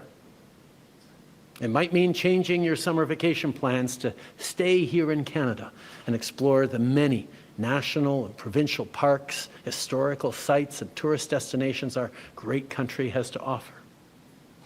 C'est le temps de choisir des produits d'ici et d'appuyer des entreprises d'ici, d'appuyer nos producteurs agricoles, nos manufacturiers, nos travailleurs, nos entrepreneurs, nos artistes. It might mean doing all of these things or finding your own way to stand up for Canada. In this moment, we must pull together because we love this country. We pride ourselves on braving the cold during the long winter months. We don't like to beat our chests, but we're always out there, waving the maple leaf loudly and proudly to celebrate an Olympic gold medal. On a notre propre identité, notre propre histoire et nos propres valeurs. Les Canadiens sont accueillants, ouverts, novateurs, ambitieux. On préfère régler nos disputes avec diplomatie, mais on est prêt à se battre quand c'est nécessaire. Canada is home to bountiful resources, breathtaking beauty, and a proud people who've come from every corner of the globe to forge a nation with a unique identity worth embracing and celebrating. Goodbye, We don't Tech. pretend to be perfect. That's not true at all. Canada and I won't is have you spreading the that best misinformation country in on my earth. comments. There's nowhere else that I and our 41 million strong family would rather be. And we will get through this challenge, just as we've done countless times before, together. Thank you. Merci. Vive le Canada. All right, so we'll take 20 minutes of questions, 20 minutes de questions. One question, one follow-up, une question, un suivi. Merci. Bonsoir, Monsieur le Premier ministre, Raymond Filion de TVA. Est-ce que vous avez parlé ou tenté de parler avec le président Trump aujourd'hui ou dans les derniers jours? Ça fait depuis l'inauguration que j'essaie de rejoindre le président. J'espère pouvoir lui parler bientôt. It's been since the inauguration that I've been reaching out to speak with Donald Trump. I hope to speak with him sometime soon. Dans son décret qu'il a signé aujourd'hui, M. Trump menace le Canada d'augmenter encore plus les tarifs s'il y a des mesures de rétorsion. Vous annoncez des mesures de rétorsion ce soir. Certains vont se demander, est-ce que ce n'est pas risqué? Est-ce que ça ne risque pas d'envenimer la situation? On va toujours faire ce qui est nécessaire pour défendre les Canadiens, défendre nos intérêts. On est en train de répondre avec un ensemble de mesures fortes mais appropriées et on va continuer d'être là pour défendre le Canada, les Canadiens et notre avenir. Bonsoir, M. Trudeau. Vous avez mentionné que vous envisagiez d'autres mesures qui ne sont pas reliées aux tarifs. Pouvez-vous élaborer? C'est sûr qu'on a beaucoup d'initiatives en dehors des tarifs qu'on peut entreprendre en tant que pays. On est en train de parler avec les provinces et territoires sur certains éléments dans leur région, leur juridiction. On a aussi des mesures comme ce que les provinces sont en train d'annoncer, d'enlever l'alcool, les spiritueux, les vins américains de leur régie des alcools. Il y a des mesures au niveau de l'approvisionnement municipal, provincial et même fédéral où on peut moins acheter des Américains. le choix des Canadiens d'acheter des produits canadiens, de choisir des biens et des services du Canada et non américains. Ça fait tout partie de notre réponse collective. Mais juste pour précision, est-ce qu'il est question peut-être de couper l'approvisionnement en énergie? Mais la deuxième question, c'était davantage sur le décret des Américains. Il n'est pas question là-dedans, il est question de la frontière, mais pas de la relation commerciale. Est-ce que c'est parce qu'il faut s'attendre à une deuxième vague de tarifs? Tout d'abord, ce qui est important quand on va regarder différentes façons de répondre ou de mettre encore plus de pression sur les Américains pour reculer sur les mesures qui sont de l'avant, on va s'assurer qu'il n'y ait aucune région du pays, aucune industrie qui va porter un plus large fardeau, un plus lourd fardeau que d'autres régions. On sait qu'il y a certaines industries, dont l'industrie pétrolière, qui ont un grand impact aux États-Unis, mais on va s'assurer que toute réponse qu'on va faire va être équitable à travers le pays, parce qu'on ne veut pas que ce soit seulement une région ou une partie du pays qui paye le plus pour défendre tous les Canadiens. Et c'est quelque chose, un principe sur lequel tous les premiers ministres sont d'accord. Est-ce qu'on peut s'attendre à une deuxième vague? C'était ça aussi la question. Sur l'enjeu une deuxième vague, dans quel sens? De tarifs, parce que dans le décret, il n'est pas question de la relation commerciale, il est juste Ah non, question oui, tout à fait. Ces tarifs d'aujourd'hui sont ancrés dans la préoccupation du président sur le fentanyl. La réalité, c'est que le Canada représente une infime partie du défi au niveau du fentanyl auquel les Américains font face, et on est prêt à travailler avec eux pour régler cet enjeu dans nos communautés comme dans la leur. En même temps, il y a une enquête sur nos relations commerciales qui est en cours dans le système américain, qui va aboutir le 1er avril, et à ce moment-là, ils vont prendre d'autres décisions.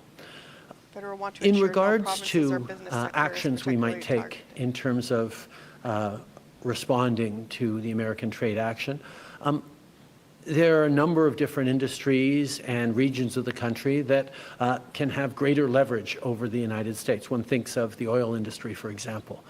What is extremely important for me, and I think for all the premiers, is that no one region of the country or one industry carries a larger burden than anyone else in standing up for Canada. We need to all be in this together. This only works if Canadians are fully united from coast to coast to coast to stand up for this extraordinary and beautiful country. And that's why, as we look at different measures, including non-tariff measures that we might move forward on, we will not be moving forward on issues that further divide the country, which is why we're working with all premiers to look at different ways we can encourage the Americans to step back from these trade actions. Bonjour, Christian Noël de Radio-Canada. Pour être clair sur cette question-là, les tarifs sur le gaz naturel et le pétrole ne sont que de 10 % alors que pour le reste, c'est de 25 %, notamment parce que les États-Unis ont besoin de notre pétrole. Ils ont besoin de plein d'autres choses dans notre secteur énergétique. À quel endroit est-ce que vous êtes prêt à couper le robinet? Tout d'abord, soulignons que oui, les Américains ont besoin de notre gaz et notre pétrole, ils ont besoin de nos minéraux critiques, mais ils ont aussi besoin de nos pièces d'automobile, ils ont besoin de nos produits agricoles, ils ont besoin de notre ciment, ils ont besoin de notre bois d'œuvre. Il y a énormément de choses que le Canada produit, qu'on vend à des prix très, très bon marché ou bien responsables aux Américains, sur lesquels ils dépendent pour leur bien-être économique. Des tarifs de 25 % sur tout ce que le Canada produit, ça va faire mal aux Américains, aux consommateurs américains, aux producteurs américains. On s'attend à avoir des défis énormes dans l'industrie automobile, par exemple, aux États-Unis, où des pièces et du travail canadien et mexicain sont des éléments essentiels de ce qu'ils font. Alors, on va être là pour regarder et encourager les Américains de revenir en arrière sur ces tarifs et on va utiliser toute la gamme d'outils qu'on a. Pour être très clair, on ne veut pas être dans cette situation. C'est le choix des Américains de nous mettre dans cette situation-là, mais puisqu'on est ici, on va répondre de façon responsable et forte pour défendre le Canada. Dans un match de hockey ce soir à Ottawa, durant l'hymne national américain, il y a des Canadiens qui ont hué l'hymne national américain. Est-ce qu'ils ont raison d'être en colère et êtes-vous en colère? On a une très longue histoire avec les Américains. On a un partenariat sans pareil, mais il y a toujours eu des moments de différends, des moments de tension entre nos deux pays. Et c'est des moments profondément sentis parce qu'on est si proches en tant que voisins et amis et famille. Et ça peut être pénible pendant qu'on passe à travers ces moments-là. Mais j'ai confiance. J'ai confiance dans les Canadiens, mais surtout j'ai aussi confiance dans le peuple américain qui comprend à quel point leur lutte, leur grand défi dans le monde, c'est pas le Canada. Et qu'en travaillant ensemble, on va pouvoir passer à travers ces moments pénibles pour en sortir encore plus fort. Je pense que les Canadiens ne comprennent pas tout à fait pourquoi les Américains sont en train de cibler leurs meilleurs amis et leurs plus proches partenaires plutôt que d'autres pays dans le monde. I think Canadians are a little perplexed as to why our closest friends and neighbors are choosing to target us instead of so many other challenging parts of the world. I don't think there's a lot of Americans who wake up in the morning saying, oh, damn Canada. Oh, we should really go after Canada. We're there as friends, as partners. We always have been, we always will be. Sure, we're going through a difficult time right now, and yeah, emotions may run high here and there, particularly around hockey games. But I know we're going to make it through this because we have the most successful partnership the world has ever seen. Trudeau strongly said And that it's we a don't true want to be in value this situation, in but this Trump time put us of there. really challenging geopolitical instability. Thank you, French speakers, for helping. Gillian Piper with Global News. Prime Minister, will you recall Parliament to pass a bill to help Canadian workers and end prorogation? As you can see from our strong response package, as we spoke about with premiers this afternoon and have for many weeks, we have the tools to be able to support Canadians through this challenging time as it stands. This is a moment for Canadians to pull together, including Canadians of all different political parties. This is a moment where we need to set aside our differences and focus on delivering for Canadians, standing up for Canadians, and protecting the most successful political, military, economic, and security partnership the world has ever seen. And that's exactly what we're going to do. We have the tools to do it as a government right now, and we will keep doing it alongside our premiers and our partners. A member of the Canada-U.S. Council, Lana Payne, today said that an ally would not act this way, and therefore the U.S. is no longer Canada's ally. Do you agree with that? Like I said, I think there are going to be people who are upset and even hurt by what's gone on here. But I have faith. I have faith in Canadians, but I also have faith in the friendship between Canada and the United States. It has gone through challenging times before, but we always make it through because we've been able to count on each other for over 150 years, and we will continue to be able to do that long into the future. This is a friendship that has stood the test of time, and despite challenges that we can work on and we will work on together, we will continue to be friends and neighbors. Prime Minister, you said earlier that you're not going to move forward on measures that would further divide the country. Does this mean that blocking energy exports is fully off the table? It means that any conversations around further measures, particularly involving one industry or one region of the country more than another, is something that we're going to do carefully and thoughtfully and with the full partnership of regional leaders, provincial premiers, businesses. No one part of the country should be carrying a heavier burden than any other. We're in this together. We're all going to stand together, and we'll be there for each other from coast to coast to coast. And President Trump said in the executive order that it's about the border and fentanyl. Do you think that this is what it's about? We have one of the strongest, more secure borders in the world between Canada and the United States. As I said, less than 1% of fentanyl going into the United States come from Canada. Less than 1% of illegal migrants going into the United States come from Canada. That doesn't mean there isn't more to do. And that's why we've invested $1.3 billion in strengthening our borders. And we're seeing over the past number of weeks, past couple of months, the numbers significantly decrease at the border already. Trump's butt. We are making progress in working together, including sending joint teams over to China to talk about the precursor chemicals that I know, I agree with Smith. get developed into fentanyl all across North America. There are things that we can and must do together, and I understand the preoccupation the American president has with fentanyl deaths. We share those preoccupations. We've seen far too many communities across our country them do more at our devastated by toxic drug supplies, by fentanyl, by opioid addictions. We have taken action over the years, but we're happy to do even more with the United States to counteract this horrific tragedy. That's why we have committed to doing even more and working alongside. But this trade action against Canada is not the best way we can actually work together to save lives. Good evening, Prime Minister. Stephanie Taylor with the National Post.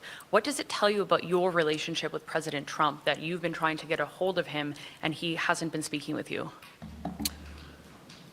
I think this is a time where we've all remarked on just how active President Trump has been in engaging with a wide range of topics in his first weeks in office.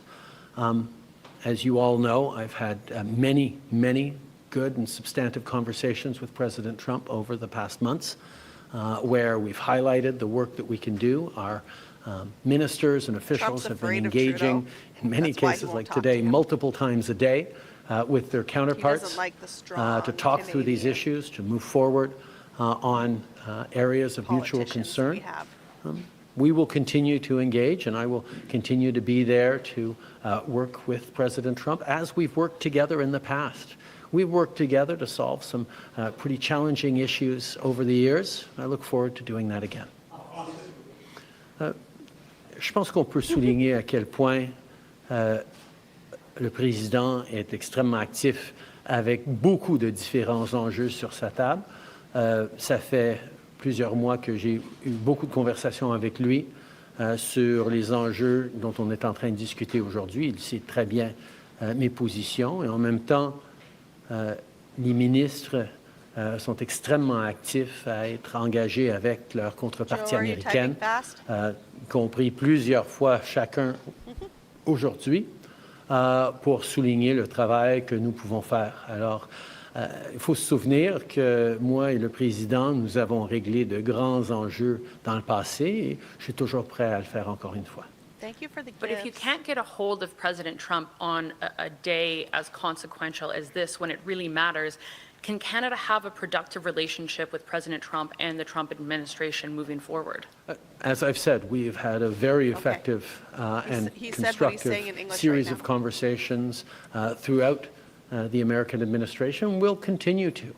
Exactly. Weak leaders I will look avoid forward to strong speaking leaders. with President Trump President Trump will call in the us. coming days and weeks. Americans are This not, is or something the that US people are matters, not going but to be happy. we've solved big issues before, and we will solve them again. Last question, dernière question, s'il vous plaît. Thanks for taking our questions. Raisa Patel, the Toronto Star. When did you first learn that President Trump intends to increase tariffs if Canada retaliates, and how has that changed your Oh, strategy? he's going to increase if we retaliate. Oh, tough shit. I think Canadians understand that we need to respond to this. Yep. We need to respond in a way that Canadians is stand by this appropriate, decision. that is measured but forceful, And we will. and that meets the moment. We're certainly not looking to escalate, but we will stand up for Canada, for Canadians, for Canadian jobs. Canadians don't want. We will also continue to do more together with the United States Let's make their eggs $30. to counteract the scourge that is fentanyl. We will continue to work on growing our economies together, on creating jobs and competing with the rise of non-market economies around the world. We can and will do things together, and that is my focus. My job is to stand up for Canadians. That's exactly what we're doing. But we're also standing up for the relationship between Canada and the United States, which, as I've said, is the most successful partnership and friendship the world has ever seen. You're dealing with a U.S. administration that says, there's nothing that you can do to stop this. We're not looking for any concessions. So do you see any conceivable way out of this because of that? The coming weeks will be difficult for Canadians, and they'll be difficult for Americans. The level of cooperation, the level of effective partnerships between our two countries that have been established over decades and generations means that this trade action by the Americans and our response is going to have real consequences for people, for workers on both sides of our border. We don't want to be here. We didn't ask for this. But She we will changed not her back tune down today, Happy. Did you read in her? standing up both for Canadians and for Did you read the what she wrote incredible, on Twitter? successful relationship and partnership between Canada and the United States. I look forward to working with the American administration on a range of challenging issues that our communities and our world is facing. And I hope that day comes soon. Merci beaucoup. It's a very scathing. All right, this concludes today's press conference. Statement Ça conclut la against conférence de Trump. presse d'aujourd'hui. Merci. Merci tout le monde. Okay, listen.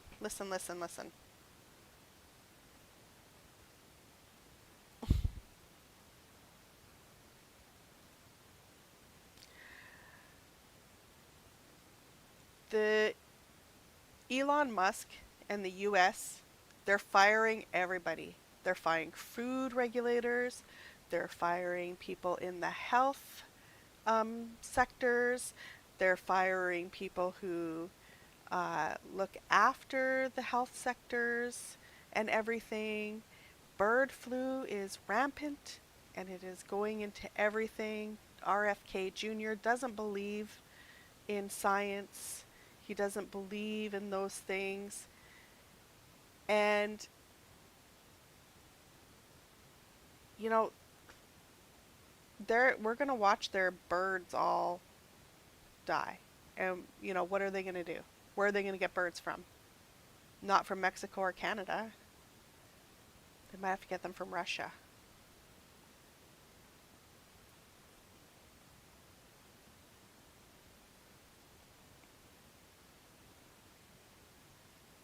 Happy I actually agreed with Daniel Smith. I was like, wow. But I'm sure tomorrow I'll disagree with her because I have a feeling they had a meeting and they said something to her, to Daniel Smith. Yeah, we all agreed with her. Oh my goodness, what kind of world are we in? Okay, so I'm going to end the YouTube portion of this because I want to have guests up on TikTok. not too long, maybe 20 minutes. I missed a whole meeting on Discord, I think.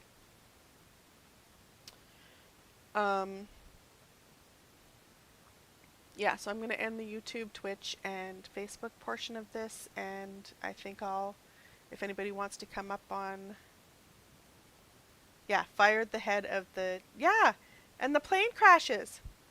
And the plane crashes. They fired all of the TSA and aviation safety and everything because, like, someone on TikTok made a connection. Musk had been flying. Someone on TikTok said, because I'm not sure if this is true or not, but this is, you know, I got to look into it. But someone was saying that there was a correlation between how Elon Musk was flying his rockets. It's true, curses. Elon Musk is flying his rockets and it wasn't safe, and so the aviation, FAA and all of them were suing him. And so now he's in and he's firing them all, getting rid of them all, gutting it. And planes are falling from the sky. Planes are falling from everywhere because they are now have gutted that. Well, Curses says it is true, so I think I'm going to believe Curses. It's just that I don't know who the person was on TikTok that was saying it, even though they did look legit, you know? But yeah, apparently they were suing Elon Musk, and he was really angry about it. Okay, so I'm going to end YouTube. I'm going to go on TikTok live if anybody wants to join us there. If everybody could please like and subscribe to the YouTube channel, because I would eventually like to move off of TikTok onto YouTube. Because every time I do TikTok, I get a violation of something for some reason. And it's really usually not even anything we're doing. Like, I don't smoke. I'm an avatar. I have no hands. How can I smoke? Right? Thank you for joining me on YouTube. People on TikTok, stay. I'm just shutting off the YouTube. Thank you, everybody. I have to switch to myself over here first. Just me. Just me. End stream.